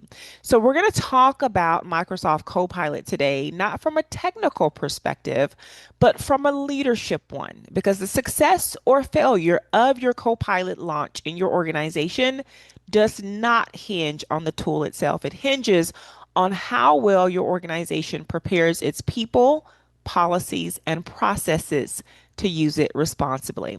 With that said, let me introduce myself. My name is Quisha Umemba. I am the CEO of Umemba Health. We are an AI-powered public health workforce development firm. We help mission-driven organizations and leaders transform knowledge into scalable learning assets by leveraging AI tools effectively. And our services include AI literacy training and integration consulting, learning design and course creation, of course, workforce development, specifically community health worker capacity building. We also do curriculum licensing. Now, I am a registered nurse. I've been a nurse for 22 years now. I'm a public health practitioner. I've been in public health for half of that time. I am an Amazon best-selling author of the first book written on public health entrepreneurship. I'm also a certified AI consultant and AI trainer, and that is the lens that I will be speaking to you today during this presentation. Now, at Umemba Health, we lead with something called AI stewardship. And in the spirit of AI stewardship, I have to be transparent about how AI is used in our business. And right now, I'd like to share with you that parts of this presentation have been developed with the support of AI tools. But just like I'm going to be sharing with you a little bit later, all content examples and final decisions have been reviewed and approved by a human, by myself. So I just wanted to share that with you, and hopefully you will model something very similar within your organization as well. Now, let's talk about why this conversation that we're having today matters. Okay. I talk to a lot of leaders every single day, and most of you share the same concerns, things like you don't want your staff guessing what's allowed when it comes to AI. You don't want the quality of your products and your programs to slip because we're using AI. You don't want privacy concerns because of AI or compliance risk because of AI. You certainly don't want to introduce a tool that actually creates more work for management, right? I'm speaking to my leaders there in the audience. Now, at the same time, you don't want all of these things happening, but you do see some opportunity that lies with AI. You see fewer hours spent on drafting documents, faster summaries, less administrative burden, and just to name a few. And so if you're feeling this tension right now, that tension, if I can name it, is what I would say a space that exists between risk and opportunity. And that tension is a leadership issue. It is not a technology issue. Uh-oh, my slide. There we go. So, so sorry about that. Now, this is the chaos that leaders are trying to avoid right now. Copilot doesn't fail because of technology, right? We just said this is not a technology issue. This is a leadership issue. And so your Copilot launch in your organization, if it does fail or if it has failed, it's because you did not have a readiness playbook. And so you find yourself riding this wave, hopefully treading water and hoping that you don't sink because you've noticed that Copilot is already in use in your organization, whether it's been permitted or not, right? You've got members that are informally using it. You understand that the danger isn't adoption, it's uncoordinated use without shared language and shared expectations. And again, there's not been any clarity. You yourself as the leader don't have clarity. So you certainly understand that your staff, your team does not have clarity either. And that's where readiness starts. So let's level set here for a second before we go any further. And I want to talk about what Copilot is and what Copilot is not. Okay. So I've already shared with you that Microsoft Copilot is your productivity assistant. It is built directly into your Microsoft 365 stack, and it does things like help you draft documents and emails and summarize and analyzes things. It organizes information using the context that people already work in and the content that people already work in. I love that it uses this grounding feature to pull from all of those different applications to create new content for me, right? But here is the part that leaders need to anchor when they're rolling this out in their organization. One, Copilot does not think independently or decide what's truly valuable or important for your organization. Okay. Secondly, it does not replace your professional judgment or critical human insight. Okay. It does not decide what matters. And a good, helpful way to think about Copilot or think about AI in general is that Copilot sits in the passenger seat. But as you see in the picture on this slide, your people, your leadership, they stay in the driver's seat. So Copilot is going to draft, it's going to assist, but the human is always going to lead and stay in control. Okay. Now, Copilot changes how work is produced, but it does not change who is responsible for it. And I think a lot of times teams and leaders have a hard time understanding that just because you're using a particular tool and it will change the workflow or it may change the timeline that that finished product is delivered, it doesn't change responsibility for it. Okay. So yes, it's going to accelerate the work. It's going to speed things up for you. Hopefully it's going to improve the quality, right? But accuracy is still your job. You still have to keep a human in the loop. And so when it comes to things like tone and compliance and judgment and looking to see whether or not there's any bias detected, right? No tool can substitute human discretion when it comes to those things or when it comes to making high stakes decisions. Now, organizational readiness is the core of this talk today, and it's often misunderstood when we talk about launching a pilot like Copilot, right? Readiness is not how many licenses you've purchased for your staff. Even if you've purchased a license for everybody to access Copilot within your organization, just because you buy Copilot and you make it accessible for your team does not make your organization ready. Okay. Readiness is not roll out emails. Readiness is not, this is our go live date, right? Those are transactions. Deployment is a transaction. Readiness is a leadership discipline. It is built before rollout, not after the confusion sets in, and it lives in three places. So, people, do your staff know what good AI use looks like? Good Copilot use looks like? Policies, do they understand clear guardrails related to the use of that particular tool and processes? Is there a shared way that work is reviewed and approved? And do they know what that looks like? So, have you set clear expectations in your organizations? Have you defined that shared language and made it available to everyone in your organization? Have guardrails been identified? And are the leaders modeling good AI use? Because if not, you should be. That's where it starts. When any one of these is missing, that's where you see chaos filling the gap.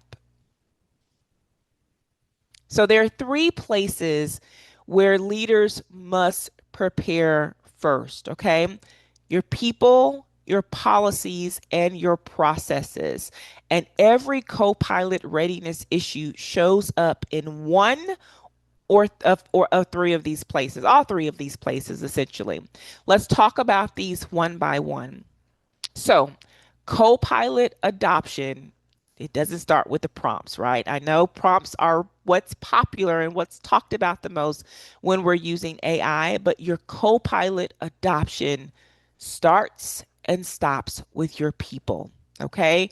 Leaders shape how teams use AI through what you clarify, through what you model, we just talked about that, and through what you reinforce. Your staff do not need to be experts in AI before they can use it. They don't need to be perfect. You don't need to expect perfection. But what they do need is permission and boundaries, not one or the other. Permission and boundaries need to come together. And I've talked to many organizations, many team members that said, hey, I've got a Copilot license, or they sent an email and said Copilot was available and we could begin using it, right? They got the permission, which is great, but there were no boundaries around it. There were no guidelines around it. And what's worse, there was no training around how to use this, right?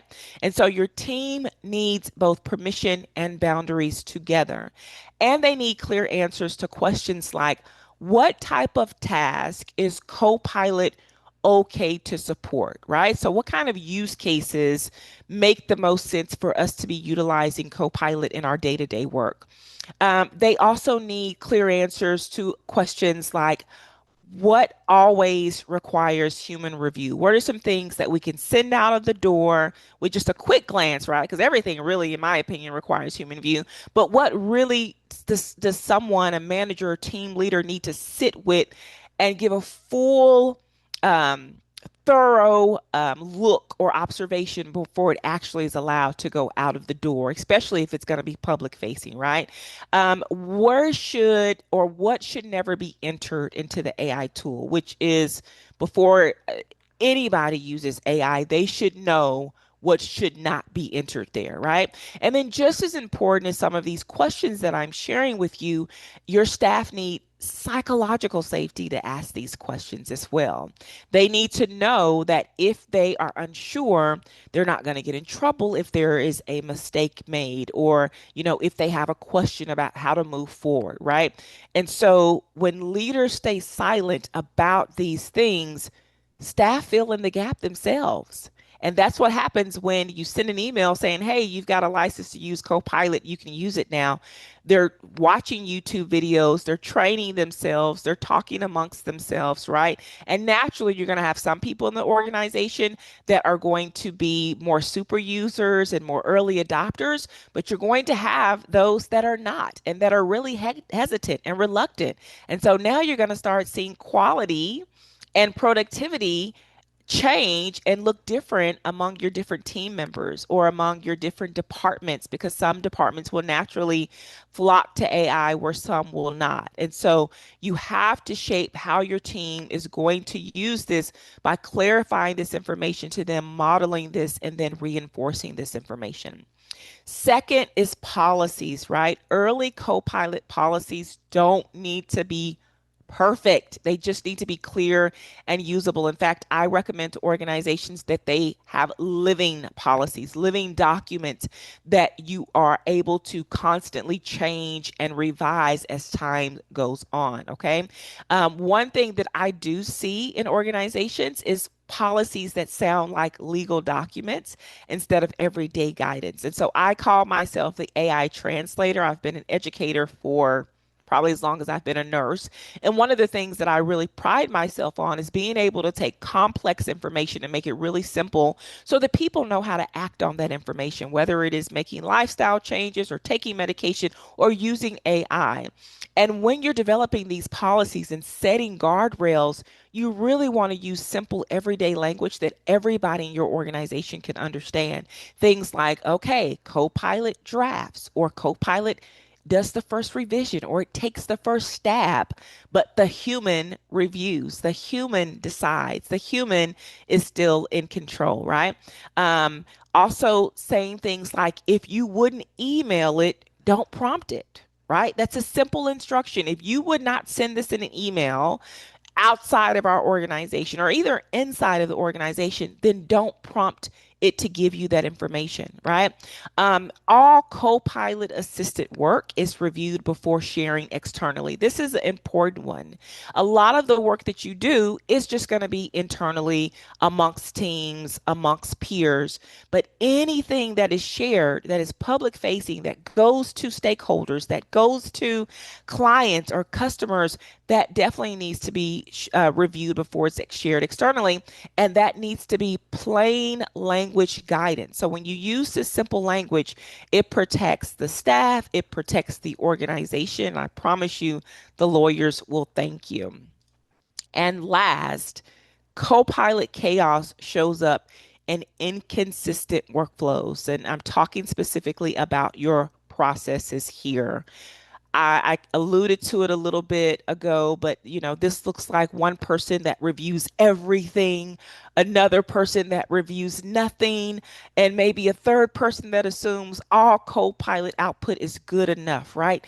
That's not going to work. And so as a leader, you need a clear map of when AI accelerates work and when it introduces unacceptable risk. And that alignment is what's going to prevent costly missteps. And I like to say, we don't just use AI for the sake of using AI, right? If we're going to use AI, it's going to be a documented use case of why we're using it. And we're going to provide a standardized, simple workflow for doing so, right? And that could be something as simple as start with your intention, draft it with Copilot, review for accuracy and tone or even bias, depending on your organization, right? Approve using existing rules, capture what works so the quality repeats. That's one workflow. But then as you develop the use cases, you want to come up with other workflows so that they understand what that looks like, right? So maybe we're going to develop internal training now, and that workflow looks like, okay, now we're going to create the outline in Copilot, and then we're going to ask it to create the PowerPoint presentation, or then we're going to go to this. And I will even go a step further. Your workflows will exist inside and outside of Copilot, because as more and more organizations are using AI tools now, you probably are already seeing this. You're using more than one AI tool, right? The clients that I am coaching on AI may use Copilot to draft an outline. They may go to Notebook LM to do something else. They may go to Notion for something else. We may end up in HeyGen creating a video, a training video that's external for our stakeholders. And so you want to have processes for those internal use cases where you may be using Copilot all by itself, but you also want to have those processes for where you're using other AI tools, and Copilot is in the process as well. This keeps things standardized. It helps you retain your speed without sacrificing your accountability. Okay. So appropriate use and where it requires human authority are key when we're looking at those processes within an organization.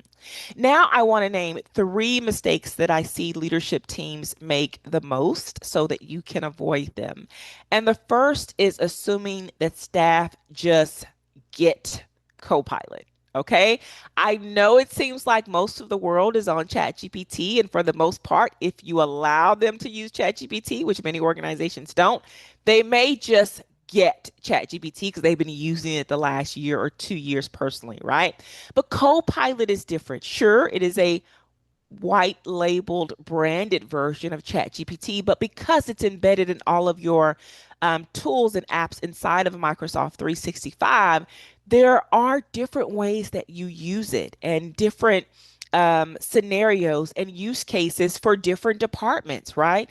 I hardly ever use Excel and I hardly ever use the AI features in Excel. But if you work in HR, or if you work in finance, it's probably going to be one of the tools that you use the most, right? So don't just assume that your staff, that the department, that the leadership just get Copilot and understand how it works within all of the applications, because they don't. And understand that without explicit guidance, your teams are going to fill in the void with inconsistent habits and assumptions. And we all know what happens when you assume, right? Secondly, what I've seen leaders make a mistake in doing is rolling out Copilot everywhere all at once without piloting and without creating abstract policies that leave people uncertain where to begin. Hopefully, you know, if you're going to make any type of organizational change, you don't go grand scale. Yes, you may have 500 licenses for all of your 500 staff, but you need to start small. You need to start with one department. You need to pilot one area first, so you can roll it out, see where the kinks are, identify the use cases, and then, maybe go department by department until you can roll it out throughout the whole organization. You don't want to roll it out at one time and scale that chaos, because there's a lot when it comes to AI. One of the things that I always say in my trainings is you really don't know what you don't know until you get into it. And so you want to make sure that you don't roll it out all throughout your organization at one time. And then third, expecting speed without clarity. Now, something we like to say in the AI industry is AI moves at the speed of AI. But when we work with AI, we should not just use it for the sake of speed. Efficiency gets derailed when you are using it just for the sake of moving faster, right? And we want efficiency gains to follow when people feel confident, when they feel aligned, when they know why they are using it, and when and where they should be using it. So, clarity comes first, speed comes later, in that order every single time. Now, I'm sorry, this is skipping. Oh, sorry about that. Now, how ready is your organization? The safest path forward, as I've just shared, is not a full rollout. It is a pilot first approach to launching Copilot or any AI tool within your organization. And what I would recommend you do is choose one or two low risk workflows. Learn where your teams are struggling the most and where that workflow can be most beneficial. Define that shared language, adjust those guardrails, and be mindful that readiness isn't about doing everything at once. It's about getting one thing right and then building from there. We've created a tool that helps leaders to identify where the gaps actually exist in their organization. It is a short assessment that surfaces blind spots before they become big rollout problems. And it's not a sales tool. It's a diagnostic tool. I'm going to give you the link to it in a couple of slides. But this is our Copilot readiness snapshot. And again, it reveals key insights that allow you to turn that awareness, that hopefully I'm helping you become more aware of what's actually happening in your organization, so that you can then turn that into confident action. And so as I finish up today, I want to encourage you to take the assessment, identify where your real readiness gaps are across your people, your policies, and your processes. And when you get ready for the next step, schedule a free readiness consultation with us where we can review those findings with you and provide you with helpful next steps. And I'll be honest with you, that's usually going to be a roadmap that's tailored to your organization, that's prioritizing your gaps, defining your safe pilot use cases, and designing targeted training. And we do this through a model that's called Action. And although we are a training and workforce development organization, I will say that we only provide training and consulting when and where it's useful. I don't believe in training for the sake of training. I don't believe in consulting when we don't have a clear plan. And so only after then will we recommend doing that. So here is the Copilot readiness snapshot. If you'll go ahead and use your camera, your phone camera, to scan the QR code. We'll also make sure that the link to this is available as well. As a matter of fact, I'm going to put it here in the chat so we can make that available for you. Oh, come on, come on, come on, come on. There we go.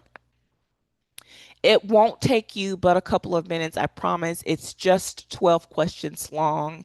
And the organizations that get this right, this foundational piece right, are not the organizations that have the IT team, right? That have the best technology, that have all the newest AI tools. They're the ones that have leaders that have done the work, that have set clear expectations before deployment begins, and that have that clarity. And so if I can leave you with anything, I will say Copilot requires leadership.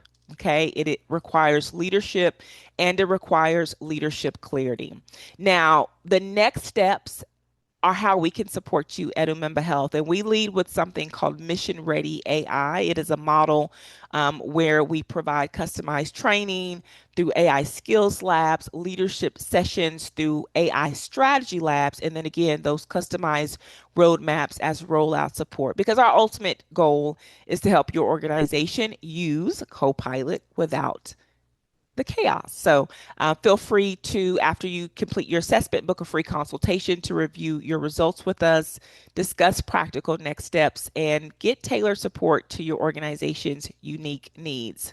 I hope that something I've said today has been valuable for you. Thank you so much for spending your time with me today. This is my contact information. I would love for you to get in touch by email, by phone. You can also visit our website, both Umemba Health and Umemba Health Academy, which is our virtual campus for public health professionals. I look forward to your questions, and I hope to see you in a future summit. Thank you, and have a great rest of your day, and enjoy the rest of the summit. Thank you so much to our speaker, Quisha, for her presentation on Copilot Without the Chaos.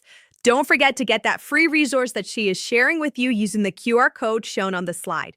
If you have any questions for Quisha, use the Q&A box to drop your questions. She will respond to you personally via email after the summit.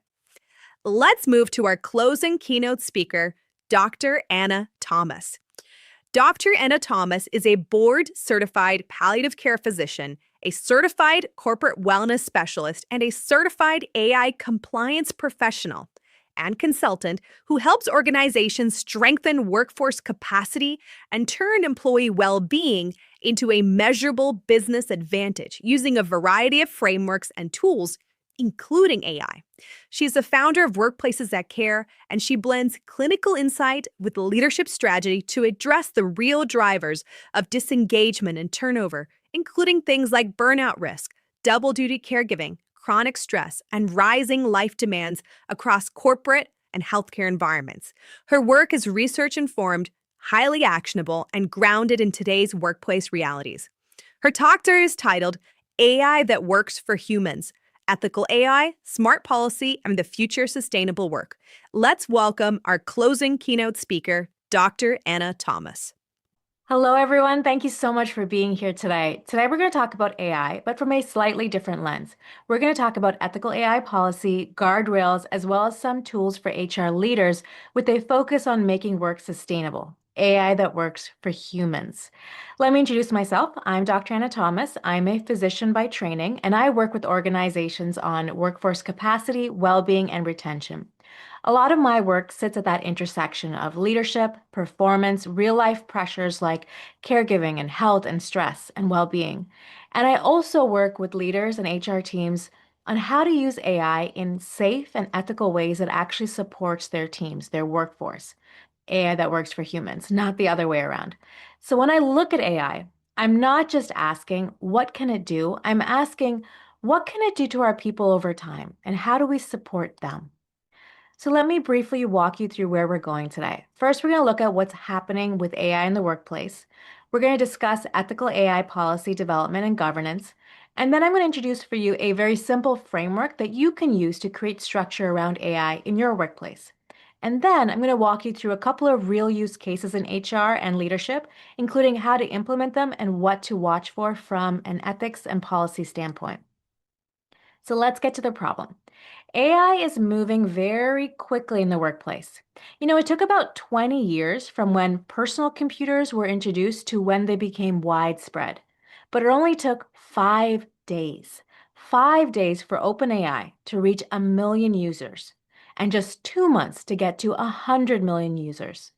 So we're here in the age of AI. And in many ways, it is doing exactly what we hoped. It's making work go faster. We're seeing more productivity, but we are scaling it and we're introducing tools faster than we are building the structures that we need to use it safely. Maybe you've heard the phrase, don't put the cart before the horse. That is exactly what is happening. We are rolling out these tools before we've defined how they should be used, how they should be trusted and governed. I was speaking with an HR leader who had rolled out these tools to help their managers write performance reviews. And it was working. What used to take hours now took minutes. Great. But within a couple of weeks, expectations at work started to shift. Managers were asked to complete more reviews and faster. Nothing was removed from their workload. But then the AI tool started making some mistakes, and that can happen. But those mistakes were impacting people and their jobs. And now the problem was that no one had the time, nor the knowledge, nor even the awareness of how to fix it. So they had already started using it, they had already rolled it out, but they didn't have the structure to support it, to monitor, even explain the mistakes that were happening. So what started out as a support tool became another pressure point for the leaders, for the workers, for everyone. And this is where we start to see what this can do to people over time. I like to think of this also from a well-being perspective. So I'm a physician, and this is the lens that I bring to AI in the workplace. Specifically, how is it impacting our people? This is the pattern we're seeing. Faster becomes expected, then more gets added. And what is going to disappear is recovery time. That's where fatigue starts to build. This is where burnout develops. See, our people, they're already experiencing burnout. But if we layer rapid AI introduction without guidance or frameworks on top of already stretched systems, without changing the system, without thoughtful guidance, without protections, we're not going to solve burnout. We're going to scale it. But instead, if we have the right policies in place, then we can protect our workforce and ensure that AI becomes a tool that supports well-being and help sustain a healthier, more resilient workplace rather than worsening strain. And this is why I believe it is so important for leaders to understand this, because how we design AI will directly impact the well-being of our workforce. So well-being isn't just about how people feel at work. It's also about how we lead, how we design systems, and how we govern AI in our organizations now and for the future. And this is why HR, people ops, you are central here. AI regulation, it is here, it is expected. AI policy is no longer just future work. There are multiple regulations to consider. I'm going to cover a few of them today. But even if it's not legally required just yet, just know that that is coming. AI regulation and governance, they will become expected standards. And for you in HR, this means that you may be held accountable for how it's being used. So when it comes to use of AI in the workforce, HR is no longer just a stakeholder. You're becoming a primary risk owner, not just IT. HR, you're going to own areas where AI is going to create exposure when it comes to things like hiring, performance monitoring, workforce analytics, or if you're using it for workforce well-being. Why is there a risk there? Because this is a place where bias, discrimination, privacy violations can all occur. If AI is touching people or people decisions, as HR leaders, you are the owner. So remember, this is no longer just a tech decision. It is a decision that impacts how work is functioning, how expectations are set, and how people experience their day. And as HR leaders, you need a strong AI policy that defines how these tools will be used before they start being used at scale in your organization. This is where ethical AI becomes important, because ethical AI is not just about the technology, it's about how that technology shows up in the experience of your people. So ethical AI means that the AI that we use is designed in the right way. We are transparent about how it's used. It is used with clear boundaries. It's used fairly without discrimination or bias. There is clear accountability and monitoring for how it's used. That safety and privacy they're upheld. And this is where human oversight, especially for any decisions that impact humans, whether that be health and well-being or jobs and money, this is so essential. And I want to add one more principle here. AI should be built to support humans. Does it support our people without adding more pressures on them? So when you're thinking about designing ethical AI and policy in the workplace, there are many regulations that as HR leaders you should be aware of. Here are the top 5 ones that may impact you. The first is the EEOC. You're familiar with this already, the Equal Employment Opportunity Commission. This one matters a lot right now. It means that if AI is being used for hiring or performance decisions, it still has to follow the same laws around discrimination and fairness, things like Title VII and the ADA. New York City Local Law 144. This is a law in New York City focused specifically on the use of AI in hiring. It requires that companies do a thorough independent audit for bias, and they have to be transparent with their candidates on how AI is being used. It is one of the first real examples in the US of AI regulation being enforced. The third one that you should be aware of is the EU AI Act. This is the most comprehensive AI regulation globally. It will influence standards everywhere. So even though this is by the European Union, and we don't have a equivalent right now in the US, a lot of the local states and local regulations are pulling from this. And if your company has employees or teams that work globally, or you have products that maybe you're selling to Europe, you need to understand this act. This is the global benchmark right now, and in it, this is interesting, it classifies AI used in HR, especially for workplace decisions, as high risk. The higher the risk, the more governance that's needed. And it sets out some very specific recommendations for how it should be governed, how the data should be protected, how to monitor its usage to protect the people. NIST is a US-based framework. NIST stands for the National Institute of Standards and Technology. This has frameworks that helps organizations think about AI and AI risk in a structured way. And fifth are the ISO standards. So there are a number of them. I've just listed a couple here. 42001 is probably the big one. ISO stands for International Standards, International Organizational Standards, and it's used for managing AI systems as well as other technical standards. So there are a number of them that are being developed specifically for AI, and this will help you build formal policies and processes around how AI is being governed within your organization. Now, you don't need to memorize all of them. You just need to be aware that they already exist. I'm going to pull out some of the key features in my framework for you. Because when you're looking at developing AI policy in your organization, there are some consistent principles that show up. So the framework that I have is called PATS. P is for purpose, A is for accountability, T is for transparency, H is for human oversight, and S is for system monitoring. So what I'm doing here for you is I'm going to translate those principles from the regulations into what this could look like for your organization. So this is the AI governance PATS model. 5 pillars that define how AI is going to operate inside your organization, but also how you're going to protect people as the use of AI increases over time. So first, we have to start with purpose. So in governance terms, it's about defining what is our intended use. This is where we start. Why are we using this tool? Are we using it because it's available, or is it solving a specific problem? What is our intent? Is it designed to support our people, or will this just add more pressure? What is the impact? Have we done an impact analysis? What role is it going to play? Another important thing to know is that what level of decision making is this going to influence? What is the risk level? Is this a low risk, maybe productivity tool? Or is this something that is higher risk, that impacts hiring, performance, and people's jobs? If it has a high risk, we need to have a plan in place to mitigate that risk, to monitor that risk. Because the higher the impact on people, the higher the level of responsibility. So this is where frameworks like from the EU AI Act are going to be very helpful for you. They will guide you about thinking about risk as well as the NIST framework in a structured way. But even before regulation, most important, we have to be clear on the purpose. Why are we using the AI? Because our purpose is going to drive everything that comes next. It's going to determine, what data we collect, how much we collect, how it's used, how it's stored, how it's protected. All of it starts here. The second pillar is accountability, because when something goes wrong, someone is still going to be responsible. We can't say the system made the decision. It was the robot. It was the computer.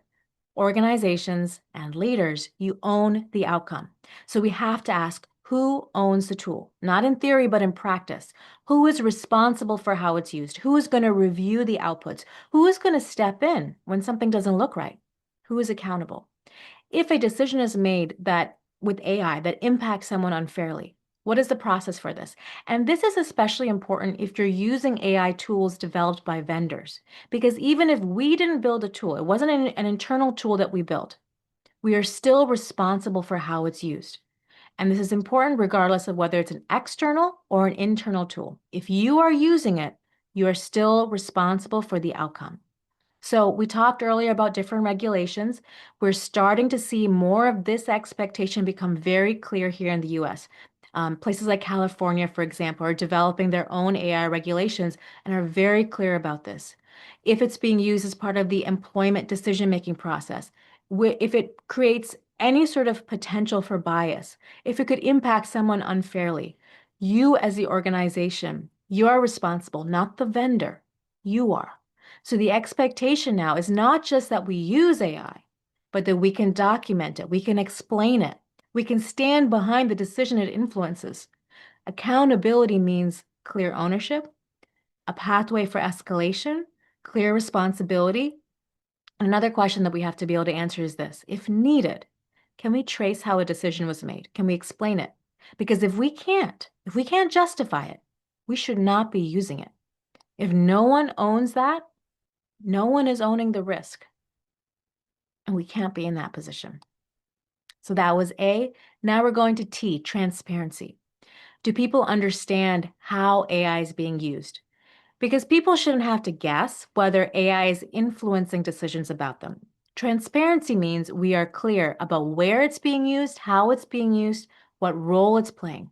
This matters for trust for your people, it matters for fairness, and increasingly, it matters for compliance. So we're seeing this start to show up in regulation. In New York City, for example, if you're using AI for hiring, you are required to disclose it, that AI is now part of the process. And it's not just a legal requirement. Think of it as a trust requirement, because if someone is being evaluated, if they're being screened or assessed, they should understand how are the decisions being made.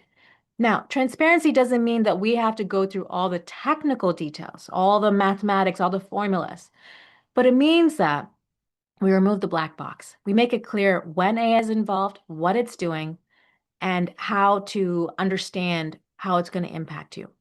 So let me just give you an example. If you're using AI to draft a job description, maybe that's a low concern. But if you're using it to screen a candidate, that has to be communicated clearly. If AI is going to influence a hiring decision, people need to know that. If they're being evaluated with these tools, they should understand how those tools are being used.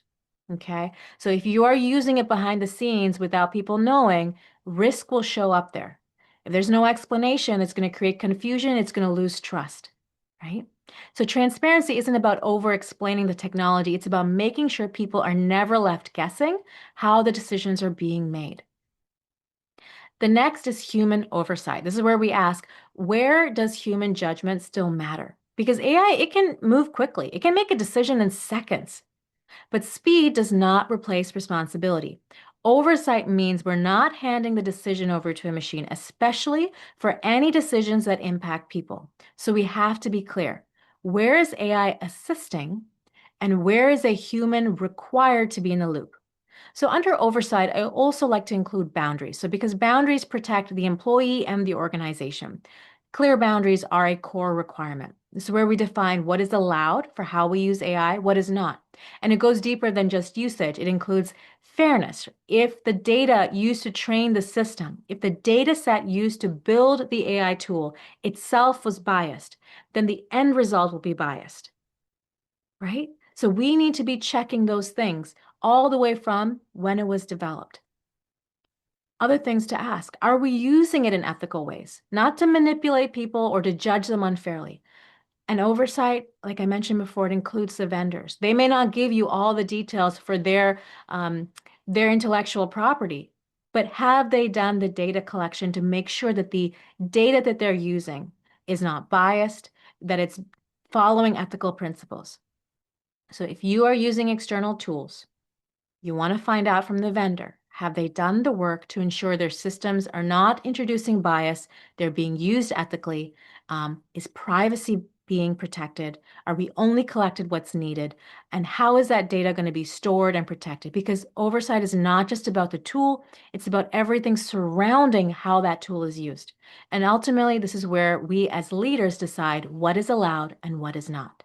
So this is, again, I want to just get practical. Allowed might be drafting a job description, summarizing a survey, preparing reviews, right? But what's not allowed, a boundary you might have to set, is we're not going to make a decision based solely on what the AI is recommending without a human reviewing it.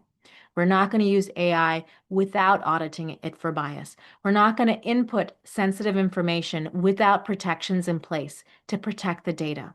And we're going to make sure that we monitor how AI is being used. We're not using it, we're not saying we're going to use it for one purpose and then collect the data and use it for a different purpose down the road.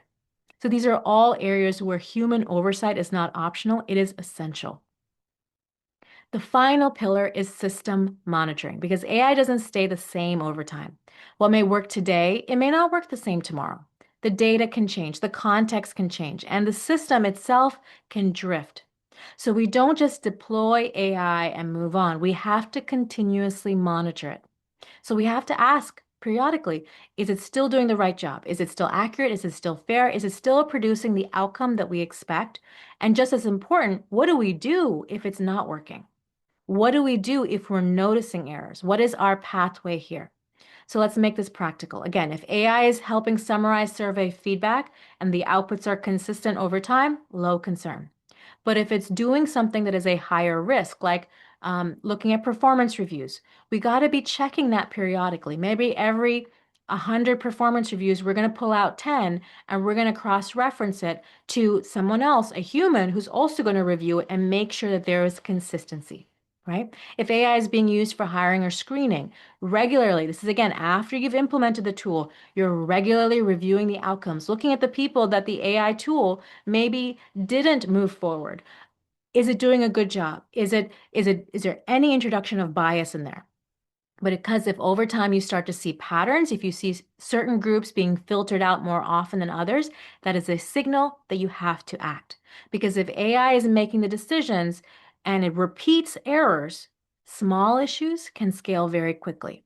So monitoring means that we are testing the systems not just once, but periodically. We are reviewing them, we are documenting what we're seeing, and when needed, we are reporting and taking action. Because it's not enough to say that we checked it once.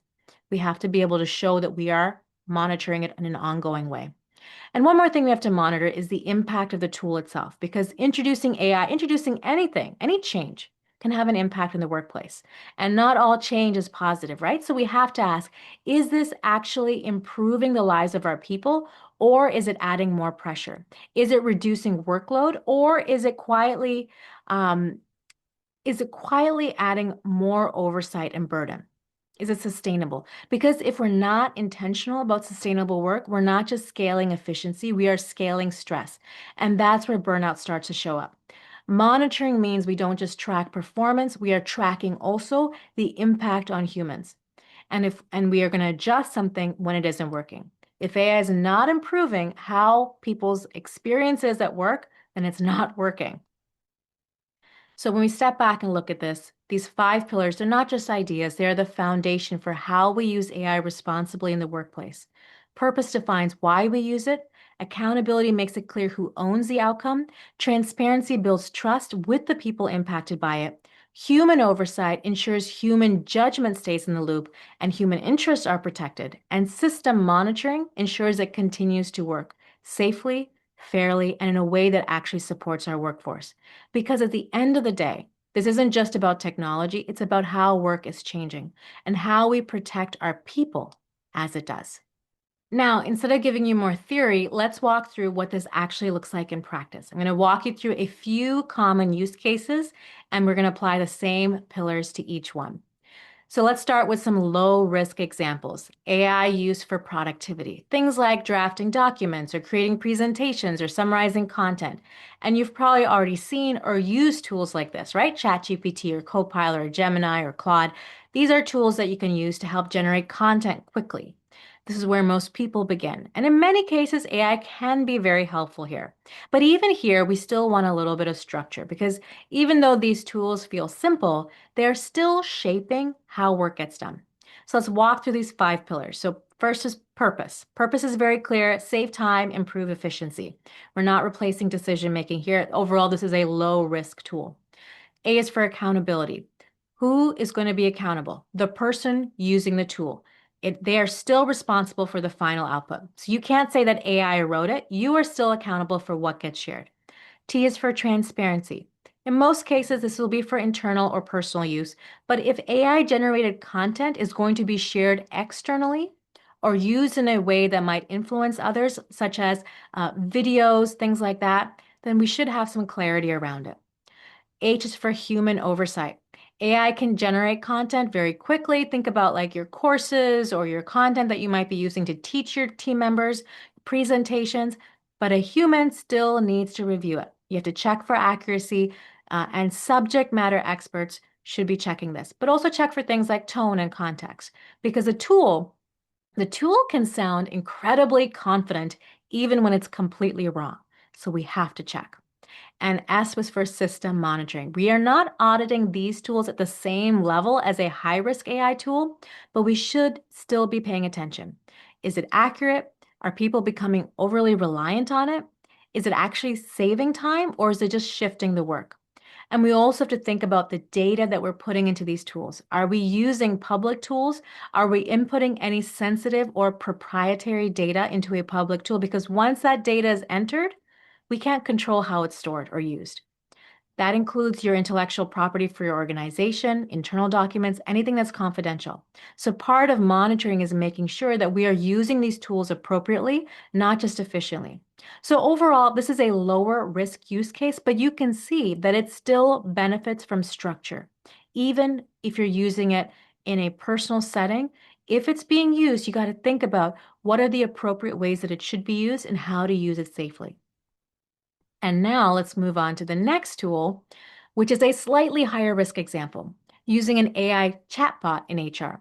So these are tools that can be used to help answer employee questions like, what are my benefits and policies and leave options, or general HR support. On the surface, this may feel low risk, just information. But the risk can increase when that information becomes personalized or when the employee starts relying on it to make decisions. So let's walk through those same 5 pillars. First was purpose. The purpose here is to provide quick, accessible information, reduce the burden on your team, right? Make it easier for your team members to get answers. But we have to be clear. Are they going to use this just for general information or personalized guidance? Because that's when the risk level starts to increase.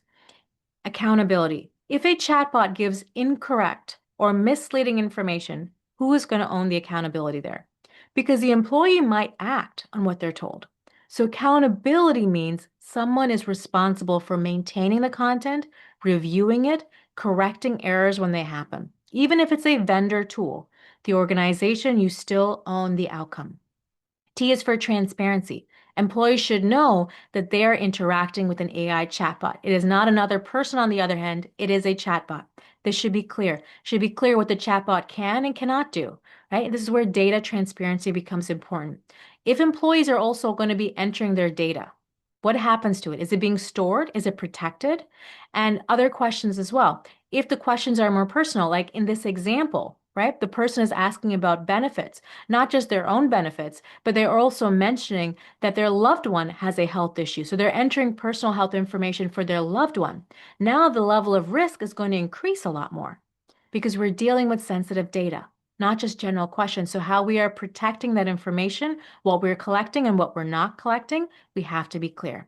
This is where human oversight comes in, right? Even though it's just a chatbot, there still needs to be human oversight. Who's going to review the responses? Who's going to ensure the information is accurate? Is there a clear path? Are we making sure we're following ethical guidelines? And system monitoring. Over time, are the answers still accurate? Are they consistent?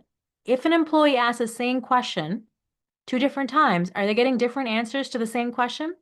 Are there patterns there? Are we regularly reviewing it? Because even though this may feel very simple, it can influence how an employee understands their benefits, their policies, and their rights. So overall, this still sits at that low to medium risk range, but it requires more structure than a simple productivity tool, because now we're not just supporting work, we are shaping employee decisions.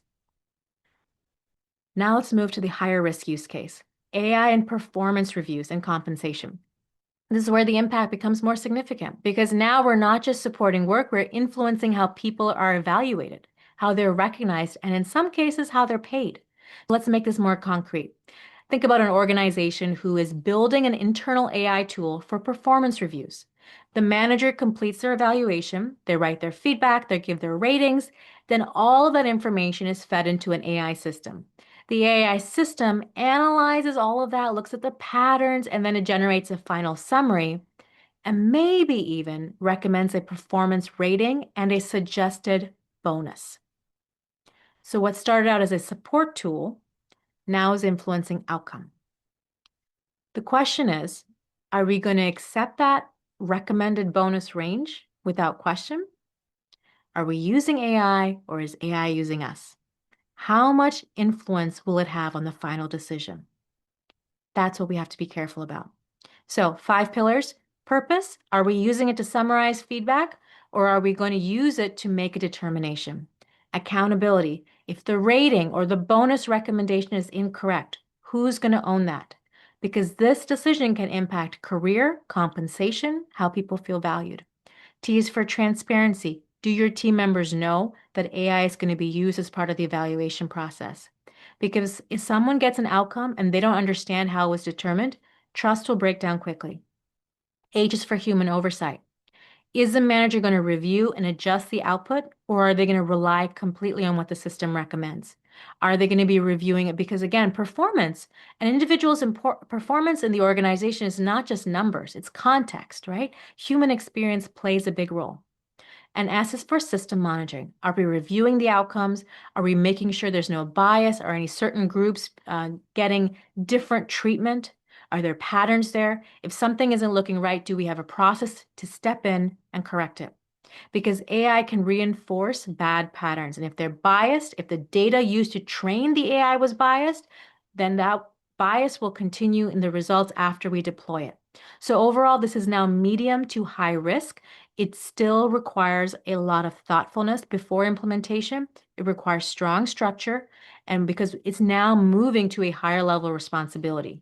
So it started off as a support tool to make things easier for the managers and the leaders, but now if it starts to influence outcome, we have to be careful because this is where the impact on people can really start to show up. Highest risk use case is AI in hiring and screening. This includes tools that review resumes, rank candidates, or even analyze virtual interviews. So they do a virtual interview and then the AI analyzes the results. So imagine a company is getting hundreds or thousands of applications, and instead of manually reviewing each one, you use an AI system that will scan the resume, look for keywords, compare candidates, then ranks or filters them, and then you have the candidates that go to the next level, do a video interview, and then the AI analyzes the video on the responses and picks the best candidates and move those ones forward, and then those ones will see the actual person for an in-person interview. So now AI is not just supporting the process, it's directly influencing who moves forward at each level. Purpose. The goal is efficiency, right? To manage large volumes of applicants. But we have to ask, Are we supporting decisions or are we replacing them? Because when you're filtering candidates, it can impact someone's career, someone's job. It can shape opportunity. Accountability. If the system is biased or if it's unintentionally filtering out certain groups, who's going to own that? How will we prevent it? Who's going to supervise that? Because even if it's a vendor tool, the organization is responsible for the outcome. T is for transparency. Regulations are very clear. Places like New York City, if AI is used in the hiring process, candidates must be informed. There are also requirements for an independent audit on bias because candidates have a right to know when and how AI is influencing them and the decisions about them. Human oversight is critical here. Are humans reviewing the candidates that have been accepted, but also the candidates that were filtered out? Are we periodically checking them, looking for ethics there? Are we relying entirely on the system? Because once a candidate is screened out, we may lose track of them entirely, but there may be some amazing people in that group. So we have to be careful that we continue to have human oversight. System monitoring. Are we reviewing our outcomes over time? Are we checking to make sure there isn't bias? Are we documenting all of this? Are we taking action when needed? We need to have those processes in place before we scale the use of a tool like this because this is one of the highest risk tools. It affects fairness, opportunity, trust. So this is a high risk use case. It requires strong governance across the 5 pillars because here AI is not just supporting decisions, it's shaping who may get the opportunity in the first place. One more example, because this is where things can quietly shift. If a company brings in a well-being tool, so I talk a lot about well-being. If you bring in a tool to reduce burnout, and that is the intention, that is the goal, support people, right? Help them understand their workload. But over time, we are using the data from that tool to track behavior. What might have started out as support can start to feel like monitoring. So this is very important. Even if the initial intention was good, we need to have those systems in place to make sure we don't drift and start to use the data in a different way. And even if it's a vendor tool, the organization owns how it's used because without clear boundaries, tools that maybe were designed to make life easier to reduce pressure, they can end up increasing it. And this is why this matters more than ever. Even tools designed for well-being, we still need to make sure we are thinking about that governance path. So when we step back and look at all of this, it brings us back to where we started. Not just what AI can do, but what it can do to people over time and how can we support them in a safe and ethical way. Across all those examples I shared, the patterns are the same. AI can make things faster, it can change expectations, it can shape decisions, it can change how people experience work. And over time, that can shape something bigger. It can shape workload and pressure and ultimately well-being. And that impact can depend whether or not you have the structure in place. But if you have the structure in place, you can make sure you have the protections in place to mitigate those risks. So if you're thinking about what to take back from today, I like to keep it simple. Before you scale AI in your organization, make sure you define the purpose, be clear on why you're using it, assign clear ownership. Make sure it's clear which department, which team is responsible for this, for owning it, for monitoring it. We must be transparent. Our people should understand how it's being used. We have to make sure humans are in the loop for any decisions that impact people. And we need to monitor it over time, not just in the beginning, but also not just performance of the tool, but also the impact of the tool. Because when all of those pieces are in place, AI can become something that supports your people, not something that just adds more pressure. And that is the real shift. It's a difference between scaling efficiency and creating sustainable work. Work that is going to work better for humans, with AI that works for humans, not the other way around. And that's exactly the work I do with organizations, taking these ideas, turning them into something practical. Because for most teams, the challenge isn't just understanding AI, it's knowing how to use it in a way that actually supports people, So my work focuses on workplace well-being and workforce capacity, the real pressures employees are navigating every day, caregiving challenges, health challenges, family demands, the increasing pace of work. And I work with organizations with workshops for leaders as well as employees, as well as AI governance strategy to help you put structure around these tools in a way that supports the well-being of your workforce. So that when you're introducing AI, you're not just increasing efficiency, you're also protecting your people at the same time. If you would like a copy of today's slides, scan the QR code shown here. I would really love your feedback as well. And if you're interested in bringing this training or an expanded version of this training to your organization and your team, please connect with me. I'll leave this up for a moment, but I'll leave you with this. AI is already changing how work happens. The question isn't whether our organization will use it. The question is, will we use it intentionally or will it be inconsistent? Will we use it to support our people or quietly increase pressure on them? And that comes down to one thing, how it's governed. Because AI doesn't need to be built by HR, but it absolutely needs to be governed by HR. And the organizations that get this right, they're not just more efficient, they're more sustainable. So thank you so much for your time today. Hope you enjoy the rest of the summit. Thank you, Dr. Anna Thomas, for your closing keynote, AI that Works for Humans. Please be sure to connect with Dr. Thomas and get the free resource that she is sharing with you today on the slide using the QR code provided. And again, if you'd like to connect with her, her email is admin@workplacesthatcare.com. Place any questions that you have for her in the Q&A box, and she will get in touch with you after the summit via email. As we come to the close of today's summit, I want to take a moment and say thank you. Thank you to all of our incredible speakers for sharing their time, their insight, and their expertise. And thank you to all of you for showing up, for engaging and investing in this conversation. Today was not just about AI. It's about how we lead through change, how we protect our people while advancing performance, and how we make intentional decisions about the future of work. You've heard perspectives today on leadership, capacity, strategy, implementation, and governance. The opportunity now is to take what you've learned and apply it. Because the future of work is not something that just happens to us. It's something we have to actively shape through the decisions we make every day. As a reminder, a full replay will be sent to all of you that have registered. If you've asked any questions during the sessions, please look out for responses directly from the speakers. And I encourage all of you to stay connected, continue the conversation, and take at least one idea from today and put it into action this week. On behalf of Stronger Together Summits, thank you again for being part of this experience. We are stronger together when we learn together, grow together, and lead together. Have a great rest of your day.